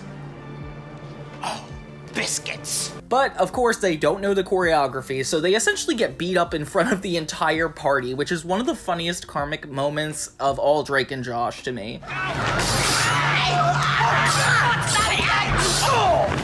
guys are supposed to duck. What are you doing? And it's one of those episodes that make me think, are Drake and Josh the bad guys? Because, honestly, at this point, they cause more destruction than anything positive. The Battle of Panthatar is done! Back to the ship! Come on, let's get him. In the end, they managed to get out of Thornton's party with the album, and I guess they won. I don't know how to feel about it, because it doesn't feel like a positive thing. In the end, they do one last fight with these swords, the lightsaber knockoffs, and it's a really good episode. I really like whatever Josh did to direct this. Although it does bother me because in Jeanette McCurdy's book, she talks about how she was promised to be a director in one of the episodes, and it never came to fruition. Meanwhile, clearly they were capable of it because Josh Peck and Drake Bell both directed episodes in this season. So it makes me think it's either a sexism thing or they just dangle that over actors' heads to make them act appropriately. I don't know. It's just not, it rubs me the wrong way. Now, for the moment we've all been waiting for, slightly before 2 more episodes, we have the series finale of Drake and Josh, Really Big Shrimp. Now, as you guys have been told before on my channel, this episode is the finale. It's just aired earlier. I guess we're just gonna have to put that out of the way for a second. This one is about Drake's career, which is exciting. We kind of end on one promising note, and of course, it's everything that Drake and Josh needs to be. There's fighting, there's resolution, and there's a lot of fires. And of course, Drake and Josh being threatened to go to jail once again. Apparently Josh ate Crazy Steve's last enchilada, so he's freaking out and running around. I didn't know it was your enchilada. I just saw it in the fridge and there was no note on it. No note. It's all right. I understand. And Drake is about to have a really important concert with a guy from a record label about to see. I guess they're putting this whole thing together for him to sing one song. Helen doesn't recognize Walter, which is hilarious. Hey, who's the dude? Oh, that's my husband, Walter. We've met 5 times. Well, I do not remember you. No one does. And as she's gonna get married next week to somebody I guess we never met before. And they volunteer to take Helen's grandmother in for the wedding. Ah, it's no trouble. Okay, then I'll tell my grandmother she can stay at your house. So Mindy ends up upstaging Josh at his own job. So on top of grieving their relationship like Josh has done in the past, it seems like he also has to deal with her getting hired at the premiere. Mr. Krim, I think you know who this guy is. Drake Parker, I'm very excited to hear you play live. Don't screw this up. This song that Drake plays is like definitely one of the best songs in the whole show. I love that it's the finale and even better than the theme song, question mark, if that's not controversial. But Mindy's dancing in this, so this is kind of weird because she hates him. I don't know why she'd be so supportive. So the record producer says that they blew his underwear off, which is something Josh tried to coin. And they invite them down to LA. Josh says the album cover could be Drake in the ocean riding a black dolphin, which is so funny to visualize. The episode feels like at first it's trying to prove it's episodic, like setting up a bunch of stuff that seems like it could be resolved in one episode, but it's a lot more closure driven. Have a little better attitude about this? We're doing a nice thing for a sweet old lady. Where's the bathroom? The grandmother enters and is like super overbearing as she lives with them, and Megan is told she has to sleep in Drake and Josh's room. The three of you will be fine for a week. Oh, this is horrible. It's not that bad. Oh, no! Helen even says, Drake, I prefer him, when introducing them. Lula, that's Josh. He works with me at the premiere. That's Drake. I prefer him. That's Megan, Miss Parker, and this is, So they get to the record label, and Drake, of course, hits on the assistants. Kind of reminds me of Tori Goes Platinum in this scene, with this whole record label thing. But the only difference is Drake Bell ended up having a music career, and Tori Vega didn't really. Ariana Grande did, and she didn't have an episode about it. The executive, Nick, which is weird because, of course, Nickelodeon, his name's Nick, weird. He's kind of gangster, he's cool. So they want the song to promote Deka's shoes. Kind of reminds me of that episode I promote Tech Foot from iCarly. Okay, just gonna do a quick mic check here. Drake, just gonna do a quick mic check. Over. You really don't need to say over. Roger that. Josh is really annoying in the recording studio. Of course, he doesn't fit into this world at all. He pretends he knows the lingo, and Drake even gets assigned an assistant named Frank, which doesn't really lead to much. The lawyer tries to give Josh the contract since he's the manager, but he's too distracted by the big shrimp to read the contract and just signs it. But this sound booth costs like $1,000 an hour, so if you could just sign the deal. Yeah, Weird reason to sign it, but this is supposed to be a reference to the Amanda Show. On their last appearance on that show, they fight over shrimp, and that famously got them Drake and Josh. So there's a little backstory there, but I don't know anybody who doesn't know that already. So they get back to their rooms, and Megan has changed everything. Drake and Josh's entire room is now Megan's, essentially. You had no right to feminize our room. And things get a little bit worse. highly intelligent and has no criminal record. Dang it! Even Helen names Mindy the Premier's manager. Josh is super upset. Josh tries to make it personal that Mindy is the manager. I didn't go to Helen, all right? She came to me. You just like to beat me at everything, all right? It gives you some kind of cheap thrill, always has. Josh, that's not You know, I've never felt better about the fact that we broke up. Okay, I don't think you're being You entirely forget fair. it. I'm taking a break. Fair, Josh. You can't just make this personal just because she's your boss. So Drake and Josh go to the record label and they show them a poppy version of Drake's song, which sounds really bad, and Drake is super upset. What do you think? Well, I hate it. But apparently Josh signed a contract that said they had the right to do whatever they wanted with the song. Oh geez. So Drake is super angry and the two have a breakup, supposedly, as they always do, in the record studio. It's nice because since this is the finale, the stakes feel really high and maybe they could potentially not make up over this, but obviously the episode order didn't help that. Drake is trying to get revenge on the executive by putting fruit flies in the guy's car, but obviously Josh tries to talk him out of that. That when people play dirty, sometimes you gotta play dirty back. That's what you don't get. You always gotta play by the rules. Rules are the foundation of a gentle society. And he just feels terrible, so he goes to the studio to try to get him to do the other song. After being rejected again, Josh ends up switching the CDs. So the woman takes the wrong song. Yeah. Hey, here it is. Oh, take a shoe commercial. Super Bowl final mix. Here you go. Finally, everybody gathers to watch the Super Bowl where Drake's song is about to premiere, and they play the original song, the good song, and everybody's super happy, and we feel like it's resolved until Josh gets a phone call. Yeah, huh? Yeah, I get it. Okay, bye. Alan Crim from the record company. Oh, did you see the commercial? You saw it? Ooh, what did he say about you switching the songs? He said it was illegal. And a violation of our contract, and the record label's gonna sue us for $5 million. Oh, and we could possibly go to prison.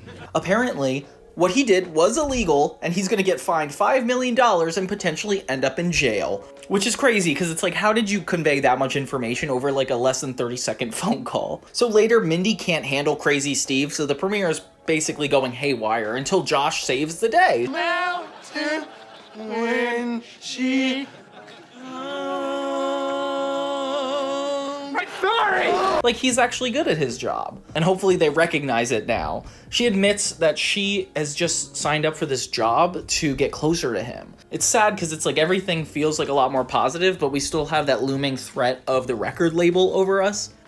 Dude, wait. No, I can't wait. That was Nick Mateo. President of Spin City Records? DNL everything. Drake and Josh are called to Spin City Records, and Drake takes the blame with Josh, showing that they've made up about the situation, which is really sweet. In the last 24 hours, we've had over 30,000 emails and phone calls from fans wanting to buy your song. They end up liking that he switched the song, so he tells them they've got a record deal. So, I take it we're not in trouble anymore? On the contrary, we'd like to sign a multi-record contract with Drake.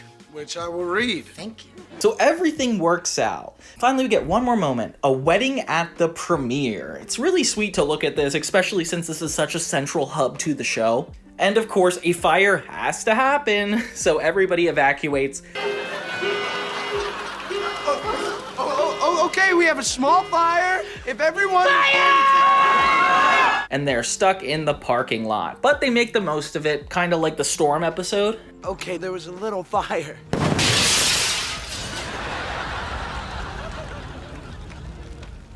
We're a big fire.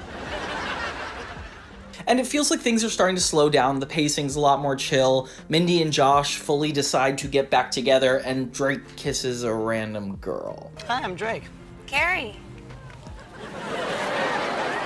Helen's upset at first, but then she realizes that getting married in a parking lot is just as romantic. And they throw Jake up on the truck and he performs the song one last time, finally closing the series of Drake and Josh. Oh, this was such a good episode, and I love that they actually milked a lot of these moments to give more time and closure to it. I want the shrimp. I want it. I want it. Would you give it? Hey, no, give it. No, give it to me. No, I want the shrimp. Will you give it to me? But don't cry too much, because now we're gonna have to get to the final 2 aired episodes. So then we have Helicopter, the final iteration of the bottle episode for Drake and Josh. It's kind of like the other ones, but this one's more severe because it's a life or death situation. Yeah, you shouldn't be on this screen. This is a private channel. So how do I turn myself off? I don't know. Get out of here! So Drake wins a contest to be able to skydive. And you've won a ride aboard a real helicopter with a skydiving lesson. Awesome. Obviously, Audrey and Walter are not into this and think it's way too dangerous. Because it's dangerous. Yeah. You know they say 1 in 5 people don't even make it to the ground. But Drake ignores them and goes to the heliport anyway. Of course, Josh tries to be the goody-goody guy and stop him from doing this by following him all the way there. I tell him I'm on my way. I'm coming, Drake, to the water park. See you later. As they get to the pilot named Vince, he's giving Drake a lesson in skydiving and even convinces Josh to go along with them. I already don't like where this is going. All right, let's do this. Well, see ya. Drake, I really don't think you should go up in that helicopter. You can come too. We're going up in a helicopter! So as they join, they both get in the helicopter and head toward the sky. However, as Drake's about to jump, Josh just tries to stop him. Said you weren't gonna jump! Yeah, but I'm gonna. No, don't give me that parachute! Hey! It is not a good idea, and they accidentally knock out the pilot. Oh my gosh. So this is the worst situation you could ever imagine. Drake and Josh argue the same way they did in the Treehouse, but essentially it's in the sky now. You've seen me play helicopter rescue? What? That's a video game! So, if I can land a military helicopter on the Empire State Building, rescue the princess while a giant lobster's shooting rockets at me, I think I can land this thing on a freeway, all right? I Won't argue with that logic. And they're crying and exhausted. They even try to phone Megan, who doesn't end up helping, surprise, surprise. About the stickers, we are in a helicopter right now with no pilot. Call me in a half hour. I just can't believe she can't pull through for these guys in this scenario. Like, they are going to die. She said call her back in a half hour. Oh, great! I hope your phone gets reception at the bottom of the ocean. Vince, the pilot, actually wakes up, but then Drake and Josh's fighting knocks him out once again. So they are, like, completely doomed at this point. They knock him out of the entire helicopter. As the two accept their fate, they still don't want to jump out until Josh is like finally pushing him to do so. Fuel gauge is even on E for empty. It is not looking good. Look, just jump, okay? Go. What's wrong with you? I'm afraid, all right? You were just about to jump out by yourself. I know, but then I looked down, saw how high we are, peed a little bit. Now I ain't jumping, Josh. Josh eventually has to trick Drake into grabbing onto the harness and pushing them both out of the helicopter. I mean, this is the only way out. They just leave the helicopter in the sky, I guess. There's no legal rule against that. I'm just kidding, of course there is. So they end up coming home drenched because obviously they had to land in the ocean and swim all the way home. I don't know why they think they should still lie to their parents about this. This is almost a really heroic story. I would definitely want them to know. What's your point? We had to jump out with one parachute. Yet we barely made it. We had to swim 2 miles. Until we were rescued by a tuna boat. Did you bring me some tuna? They're mad at Megan because obviously she let them to die. Actually get away with it until the pilot shows up demanding them to pay for his helicopter. It's some crazy guy. $400,000. Walter is upset, and Drake and Josh just end up punishing themselves because they knew that's where it's headed anyway. And that's kind of how the episode ends. It's really stressful, I'll tell you that much. And finally, we have Dance Contest, which, of course, is not the actual final episode, but you know what? It was aired last, so it technically is. In the opening, Drake and Josh come up with a challenge to drink as many cups of coffee as possible, and I'm really worried they're gonna die through this. Like, there's so much caffeine in these things. He said that. Oh, yeah, that's what he said. He said it. That makes 26. 26 down! Come on! Josh pretty much goes crazy in it, and Drake only drinks decaf, which is not fair, Drake. They throw Eric a going away party, taking place at Drake and Josh's house, which is super boring. And Drake just wants to get out of it, which, that's not cool, Drake. He's so disrespectful to these guys. If you're gonna leave, then leave. You promised you wouldn't do this. What's up, Craig? I'm not in the mood to talk. To please everybody, Josh ends up showing off his super intense dance move, and it makes the party liven up. And everybody convinces him that he should be going on the Dancing with the Stars parody. This would not only show off his skills, but finally beat Mindy into being number 1. Well, I thought you brought her. Nope. Excuse me, but who are you? Were you invited to this party? Meanwhile, Drake is being told that he's doing poorly in school, almost getting kicked out of gym class for no attendance. It's really funny that this is what stops him from graduating, but it's still irresponsible as heck. What? Dude, why didn't you tell me that earlier? You never come to class! Okay. What if I come to class every day for the rest of the semester? Too late. You still wouldn't have enough credits to pass. Josh tells him to start focusing on his homework, but he cannot get himself to commit to anything. When he realizes the seriousness of it, he decides to enter a dance contest because apparently that would allow him to receive extra credit. I don't know how the two connect, but okay. At the premiere, Josh talks to this girl named Emily, who is going to be his dance partner. She's actually professional and has been the best dancer in San Diego. I don't know, I've just always loved to dance. It's cool. Josh, we gotta talk. I'm gonna fail gym. I'm kind of with a person here. Oh, sorry. Hi, I'm Drake, Josh's brother. Nice to meet you. Can I have a sip of this? Ah, thanks. Drake talks to Emily himself, and Josh is forced by his boss to take care of gangsters in a movie theater on Josh's day off. That is like the 3rd time Josh is like forced to work. Sorry, I'm not working today. It's my day off. 5, 4, 3. You know, you can't make me work on my day off. 2, 1. Quiet down, hoodlums! So later, it turns out that Drake steals Josh's partner to enter the dance competition himself, which is super rude. That's like one of the worst things I feel like Drake could do to Josh. Like, it's not his responsibility, you're failing. I thought we were dance partners. Well, after you and I talked, Drake asked me to be his dance partner. Why would you say yes to Drake when you already said yes to me? Because Drake gave me a digital camera.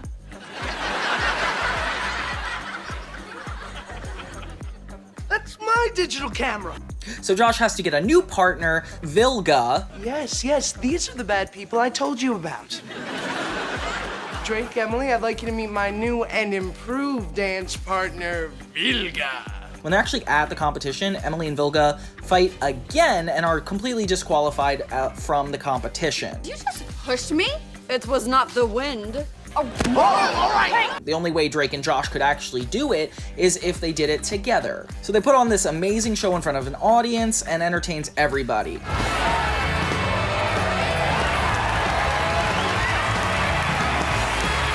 They end up winning, and Audrey and Megan are super shocked that they're actually that good at it, and so am I. I knew you'd win! You guys are so awesome!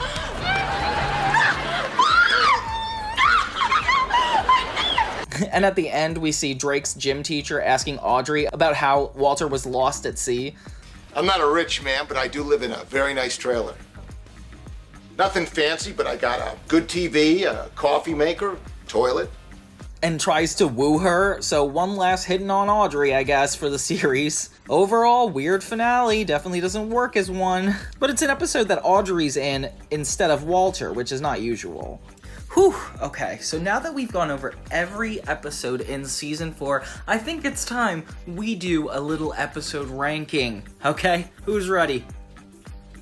Welp, it's that sad but sure time to say goodbye to Drake and Josh. Yes, we are on the final season, ranking the final episodes. And yes, I've had fun. Season 3, 2, and 1 have been such a blast to revisit. And so happy to say that when I revisited season 4, it is definitely the best season for sure. But I don't even think just Drake and Josh. I think like all of television, like it's just genius. And it was so hard to rank these episodes because of how much I liked each and every one of them. But I'm gonna attempt to do it anyway. And hopefully you guys will forgive me because this is about to get ugly. What's up, everybody? It's Johnny 2000, covering 2000's movies, media, TV, and so much more. So we're going to be diving in to Drake and Josh Season 4, ranking them. There's about 20 episodes, but 19 if you count Really Big Shrimp as one episode, which I will. So let's dive into our countdown. Dang, okay, so I feel like I have to start all of these ranking episodes with an apology for the last one. Dance Contest just really didn't interest me. Like, it felt like it was just trying to parody the Blues Brothers episode. If the dance number wasn't so long, I probably would think it was better, but I just feel like so little happens in this episode when it does. Like, I like the conflict between Drake and Josh against each other. It's been a while since we had like a bet type episode, but this feels like one of them. And the comedy in this was really funny, but it felt like it teetered off to be a little too random for me. And if it wasn't positioned as the final episode in the series, I probably wouldn't be so biased, but it really bothers me that that's true. So the best part of I Love Sushi is definitely the Pimp My Room segment. Like, it builds on the world and we get to see a lot of the wacky universe stuff in Drake and Josh, but it relies way too heavily on that I Love Lucy bit, and as somebody who never was nostalgic for that, it just was unnecessary for me. The comedy wasn't really worth it, and it was a lot of physical comedy, and Drake and Josh does verbal really well. I definitely think the twist of having everything stolen was really funny, but then it kind of loses its energy toward the end. Even the resolve doesn't feel genuine. Then at 17, we have The Storm. So this is one of my least favorite of those bottle episodes where Drake and Josh get stuck in one place. There's just something about it. I mean, maybe the fact that Josh is absent, but I didn't really notice it. They did a good job at that. I think the character comedy is the strongest in this, like jumping from different person to different person. We got a really good taste of the nerds, Gavin, Crazy Steve. Like, it hit a lot of really good nerves. But the fact that it ends on kind of like a bittersweet note with nothing being resolved, and the episode originally wasn't really about making the best of a bad situation, I don't know. It feels like it was just like an insert, a stall episode. I'm not saying it was bad. I feel like every episode in Drake and Josh Season 4 is phenomenal, but it was definitely one of the least phenomenal ones, I would say. So at number 16, we have The Wedding. This one actually did really well with its physical comedy, and the twists in this are incomparable. Like, the fact that the car breaks down, then Josh gets injured, then they miss their one opportunity to see the cops. Like, everything about the twists in this are really funny. I like the premise, like they made the best out of a one location script. Like, I don't know why it's so good. And the tie-in between the cold open and the rest of the episode was really well. I mean, it's hard for me to make it compete with other episodes, honestly. It's just, I think it could have done better if Craig and Eric were a part of it a little bit more, and it wasn't just Drake and Josh the entire episode. Like, we needed a B-plot, we needed some filler. It was just the pacing felt a little off. At number 15, we have Mindy Loves Josh. It's always like the episodes that try to take themselves a little more seriously that go lower down the list, just because Josh and Drake are so dependent on their dynamic. So when their plots aren't as coincided, it's a little harder.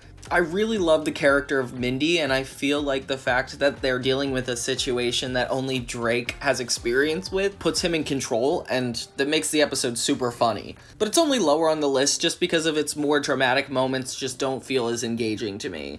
And growing up, I didn't love this episode, so it doesn't stand the test of time for me. Then we have Vicious Tiberius. I'm genuinely running out of ways to lower these episodes on the list because I think they're all just so good.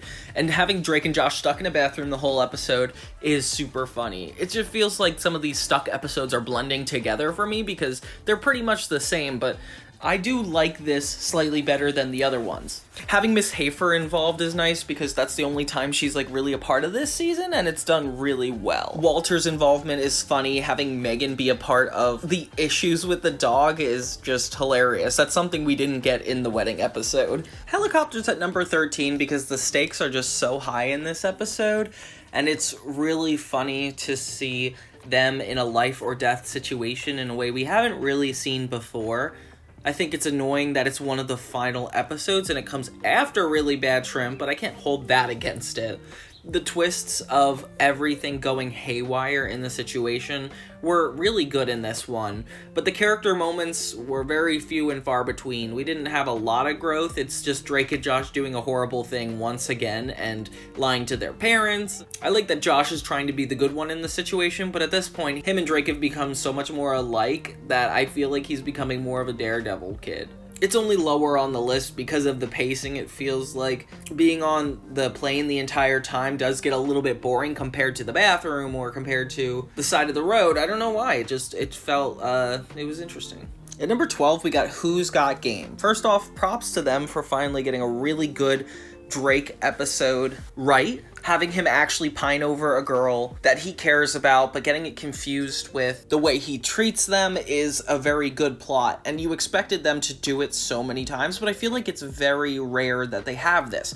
It's super funny watching Audrey give Josh advice on picking up girls. And the record store is one of my favorite places. I can't forget that. Craig and Eric are definitely hilarious when we're watching them reenact finding someone's wallet. But it's just a little bit lower because I didn't have as much fun with this one. I remembered it so much less than all the other ones, but it was still a great watch.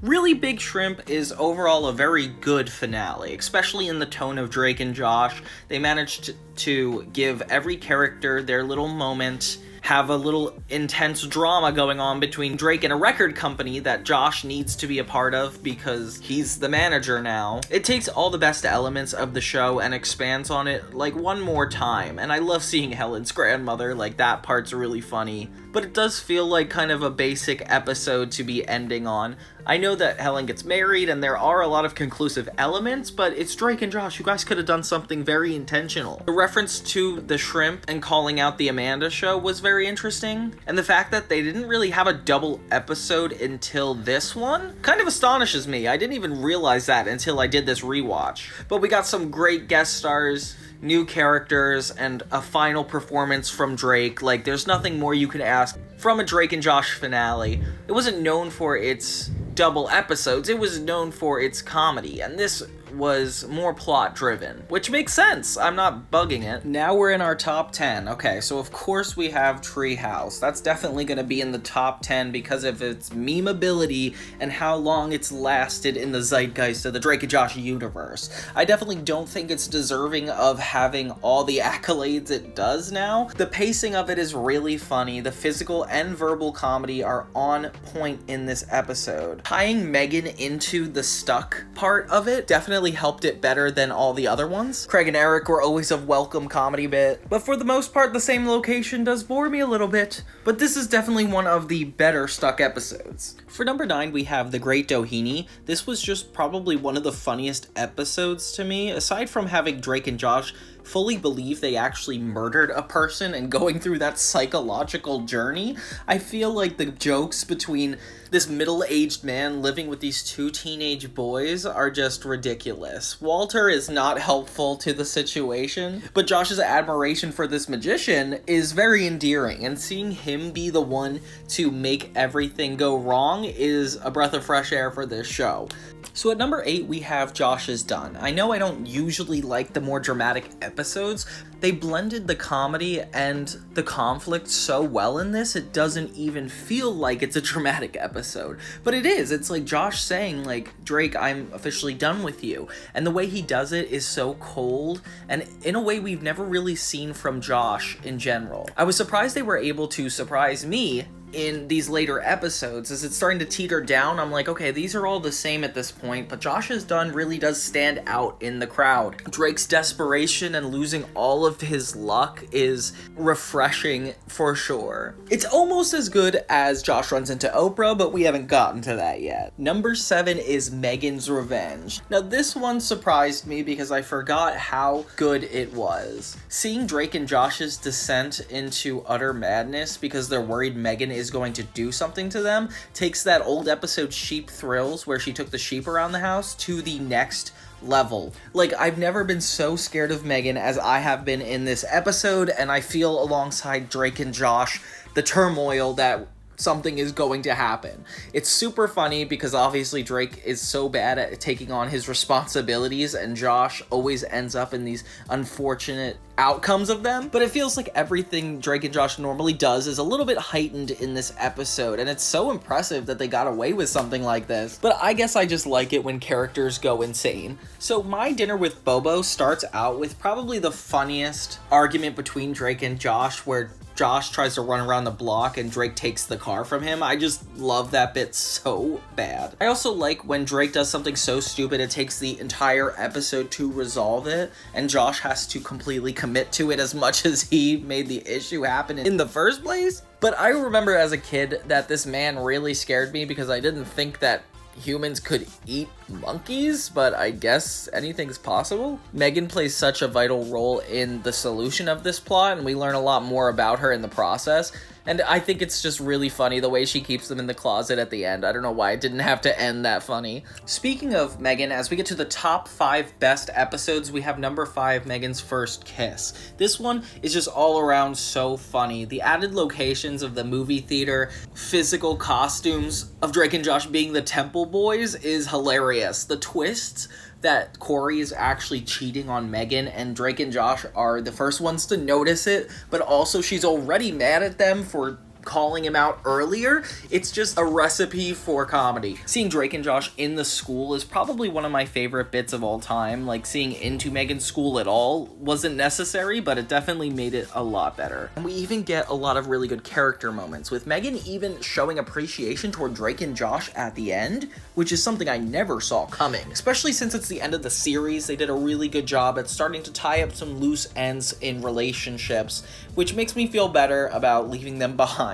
because it's so sad. At number 4, we have Steered Straight, and this is when the wackiness takes like an all-time high, with Drake and Josh being arrested by their parents. Like, Audrey and Walter did not have to go this far, but I love that they did and played an active role this season, because there's not a lot of episodes that are just them, like The Affair from season 2. It's fun to watch them interact with criminals because there's a lot of stakes, and unlike the helicopter episode, this feels a little bit more dangerous to me. having Walter be thrown into the closet, having Drake and Josh have to break into their own home.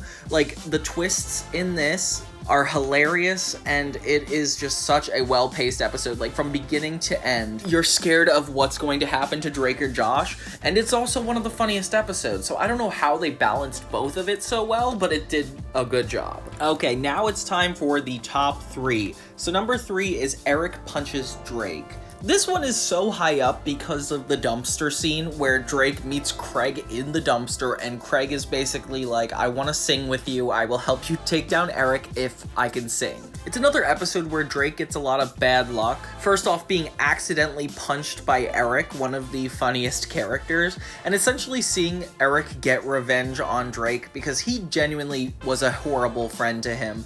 And even though Drake didn't deserve this, it was super funny watching Eric try to lean into the situation and make the most of it, getting so far as to becoming popular as a nerd. Like, it's just so unbelievable and funny to watch. Josh being just as angry at Mindy's new boyfriend added a little bit of depth to the episode, having the comedy and drama be very well balanced in this, and both of their plots coincided pretty well with both of them being super angry.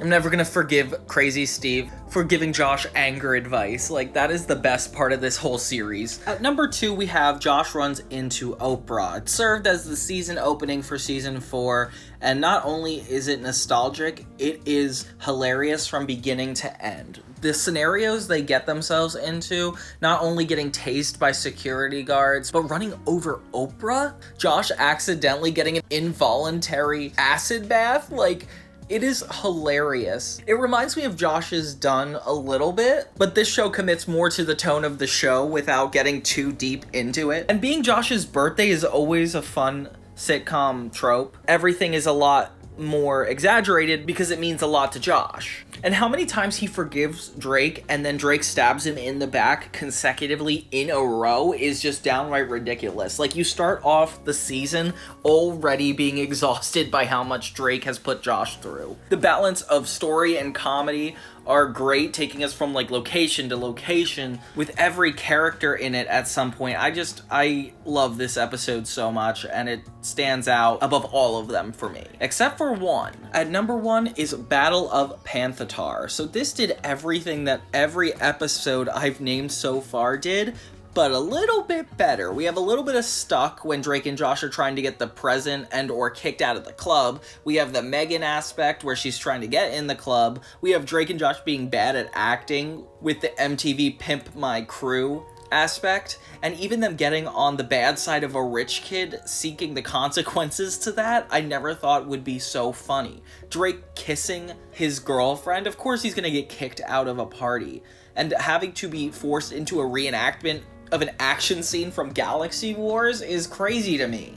Josh Peck did a really good job directing this because it is my number 1 episode in the entire series, especially since season 4 just made it work perfectly. I will never stop laughing at this episode, and the fact I almost forgot about it for a moment surprised me when I saw it again. So yeah, Battle of Panthatar, definitely the number 1 Drake and Josh episode in my opinion. Whew, but yeah, that was a doozy. It was really hard to come up with that list. It probably took me more than 5 minutes. So let's be real here. Drake and Josh, classic. It's memeable, quotable, and honestly, like, everybody's still watching it till this day.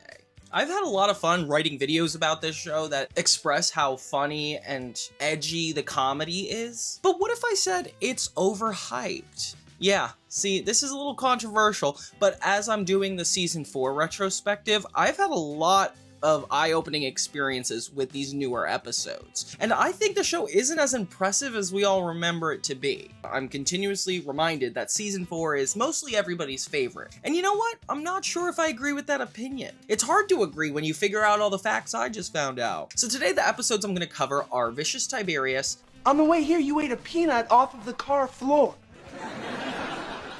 It was honey roasted. The Storm. No, I did not predict rain. Treehouse. Would you watch the hand? The Wedding. And if we're not there in 48 minutes, there's no way we're gonna get that beach house. All right. And Helicopter. Copper 9065. 9065, that's us! Yes, grab the mic, dude! Hello, Control Tower, this is Copper 9065, help! Does anything come to mind when I say those titles? Like, what about them makes it so similar to one another? Did you pick up on it? So these are all bottle episodes that take place in pretty much a similar location. We start with Act 1 introducing the problem, and then the boys get into a situation and are trapped there for the entire episode. You may remember these from like the Treehouse meme or the Storm episode. So these episodes all have the 5 things in common. There's the setup where Drake and Josh get like a simple task or responsibility. The trap where something goes wrong and they get stuck in one specific location. The escalation where things get noticeably worse. Number 4, the unhelpful inclusion of another character or situation to escalate the issue. And the twist ending, which these all end in failure for Drake and Josh. It's just funny because it's like, of course Nickelodeon found the perfect formula to make it work. Like, the Treehouse episode was one of the funniest episodes to date. Like, we still meme it all the time. So is it a surprise that 4 other episodes are exactly like it? So first we have Vicious Tiberius. The setup for this is Josh volunteers to house sit for Mrs. Hafer, and Drake tags along. They get trapped inside by her guard dog, Tiberius, and they hide in the bathroom for most of the episode. It's really funny, Drake is pretty unhelpful, and it's obvious how much he doesn't know, and Josh is the one trying to find the resolution to the scenario. Things get worse and worse as time goes on, like their phones get destroyed, Tiberius eats the other phone, and we have a guest star animal wrangler come in who ends up making the situation worse and gets frightened away. We get the unhelpful moment where Megan comes in to help, but ends up leaving them in the dust. And in the end, they're able to escape, but the trauma is real.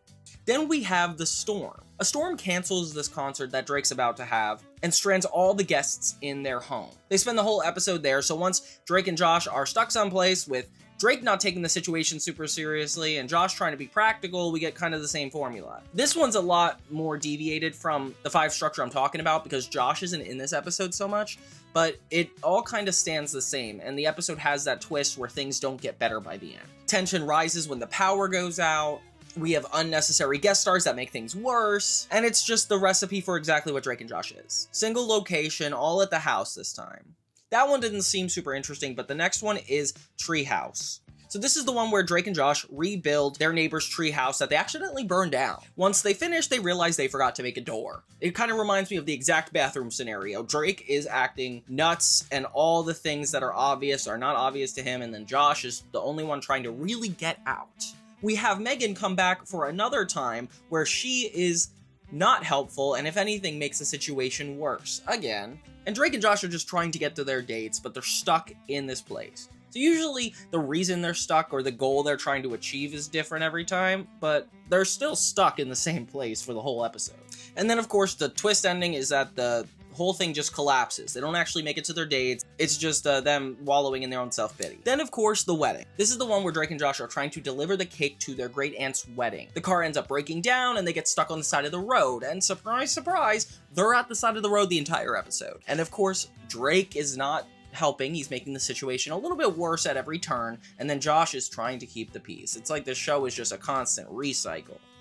They end up even getting robbed, which kind of reminds me of when they lose their phones or they don't remember to bring the power saw into the treehouse, or the storm is so much worse than it ever was before. Things out of Drake and Josh's control that can keep them in the environment. Just like the animal wrangler, there's a truck driver, Leslie, who comes in and you think he's going to be helpful, but he ends up just leaving anyway. And this time it's because of Drake's incompetence, which is kind of funny, but I still feel like it's a weird coincidence that they always have a guest star come in and then get scared off to show that Drake and Josh are the only ones that could solve the situation.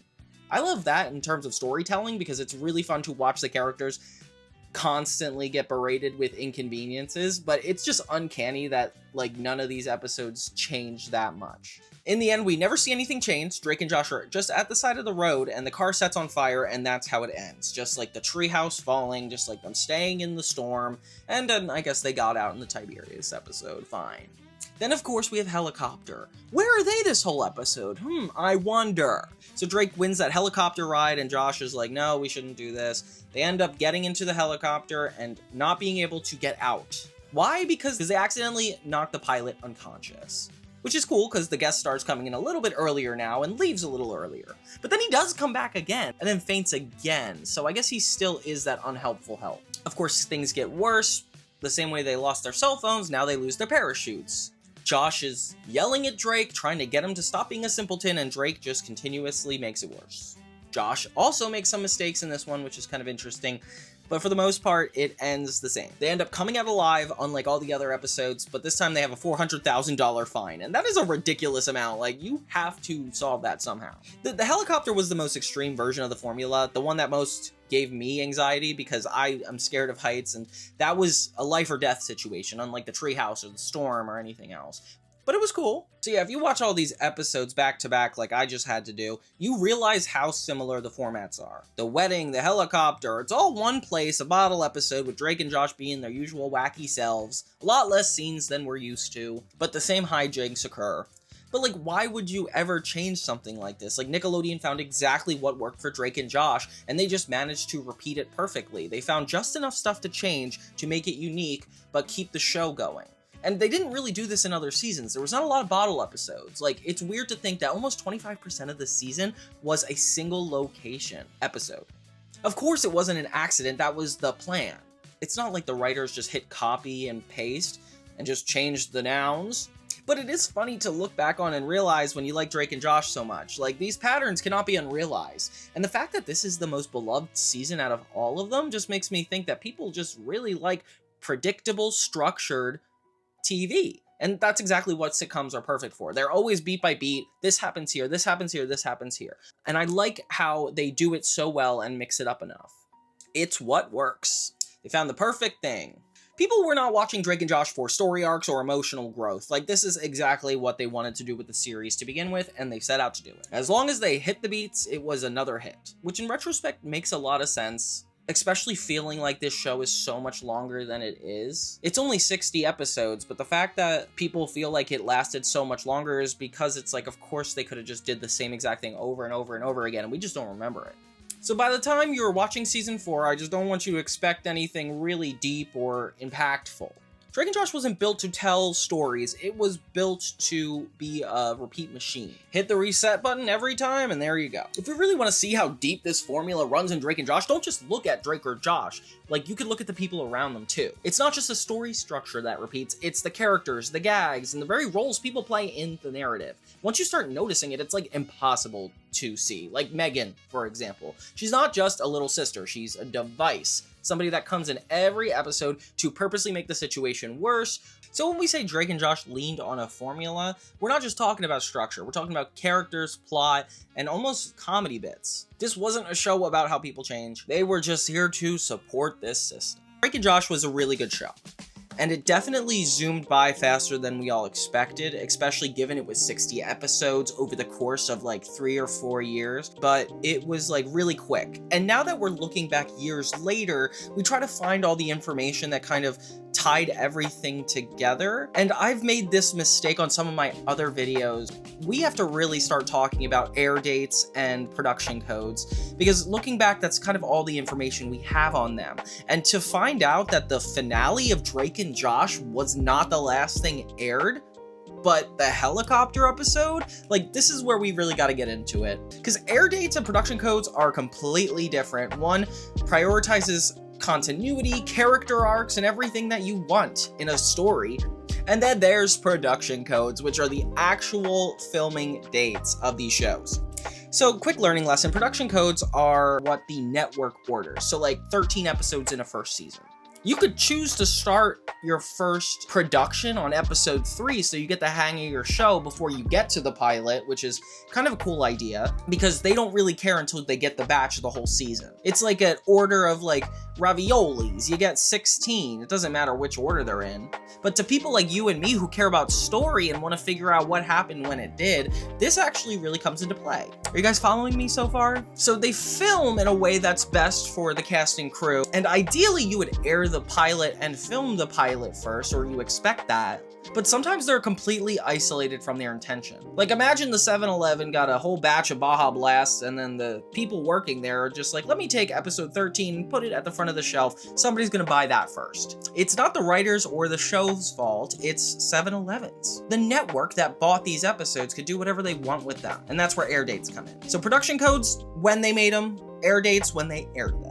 And it's only really annoying when fans like us notice continuity issues, character inconsistencies, like things that we actually care about as consumers of these products. Because the network is like, no, we just need to focus on what hooks people and what keeps them staying. And they do not care about story as much as that. This is 4 seasons over the course of 3 years, when a normal sitcom would be like a season a year. Kids shows are different. They didn't have to be that much. And Drake and Josh did a little bit less episodes than the usual sitcom. So the gaps in between these shows, I learned, were actually only like a couple months. Instead of being spread out, they were released quicker than normal TV. That's probably why people like you and I actually think there were more episodes than there were, because it was all dropped on us in a quick 3 years, and we didn't really care about how we received it. Like on YouTube, when a video comes out and it isn't a hit right away, but then it stays for a while and actually becomes more popular years after. It's very similar with air dates.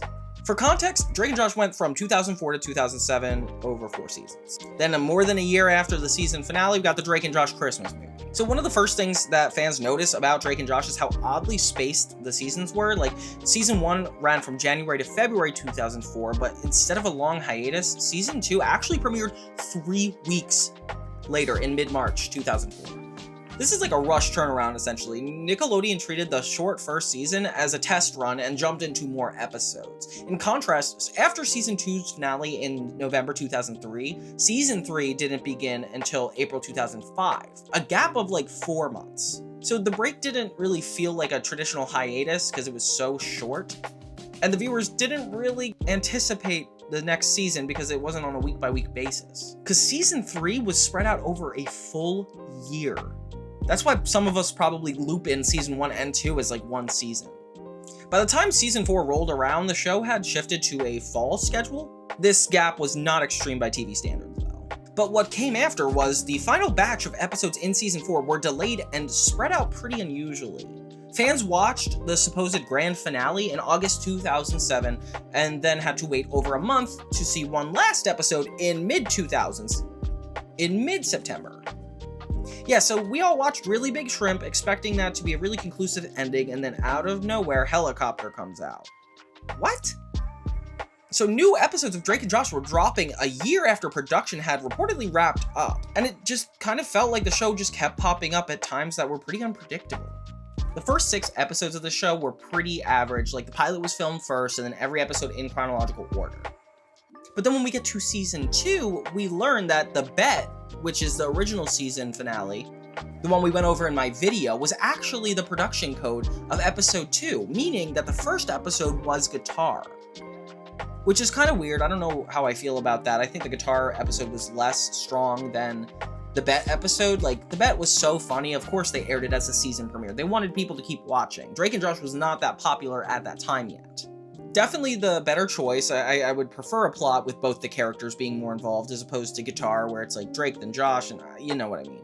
Viewers would not have known the difference between the production list and the stories were kind of self-contained, so we didn't really have an issue. But it's a fun fact that the network purposely swapped the order of the debut episodes.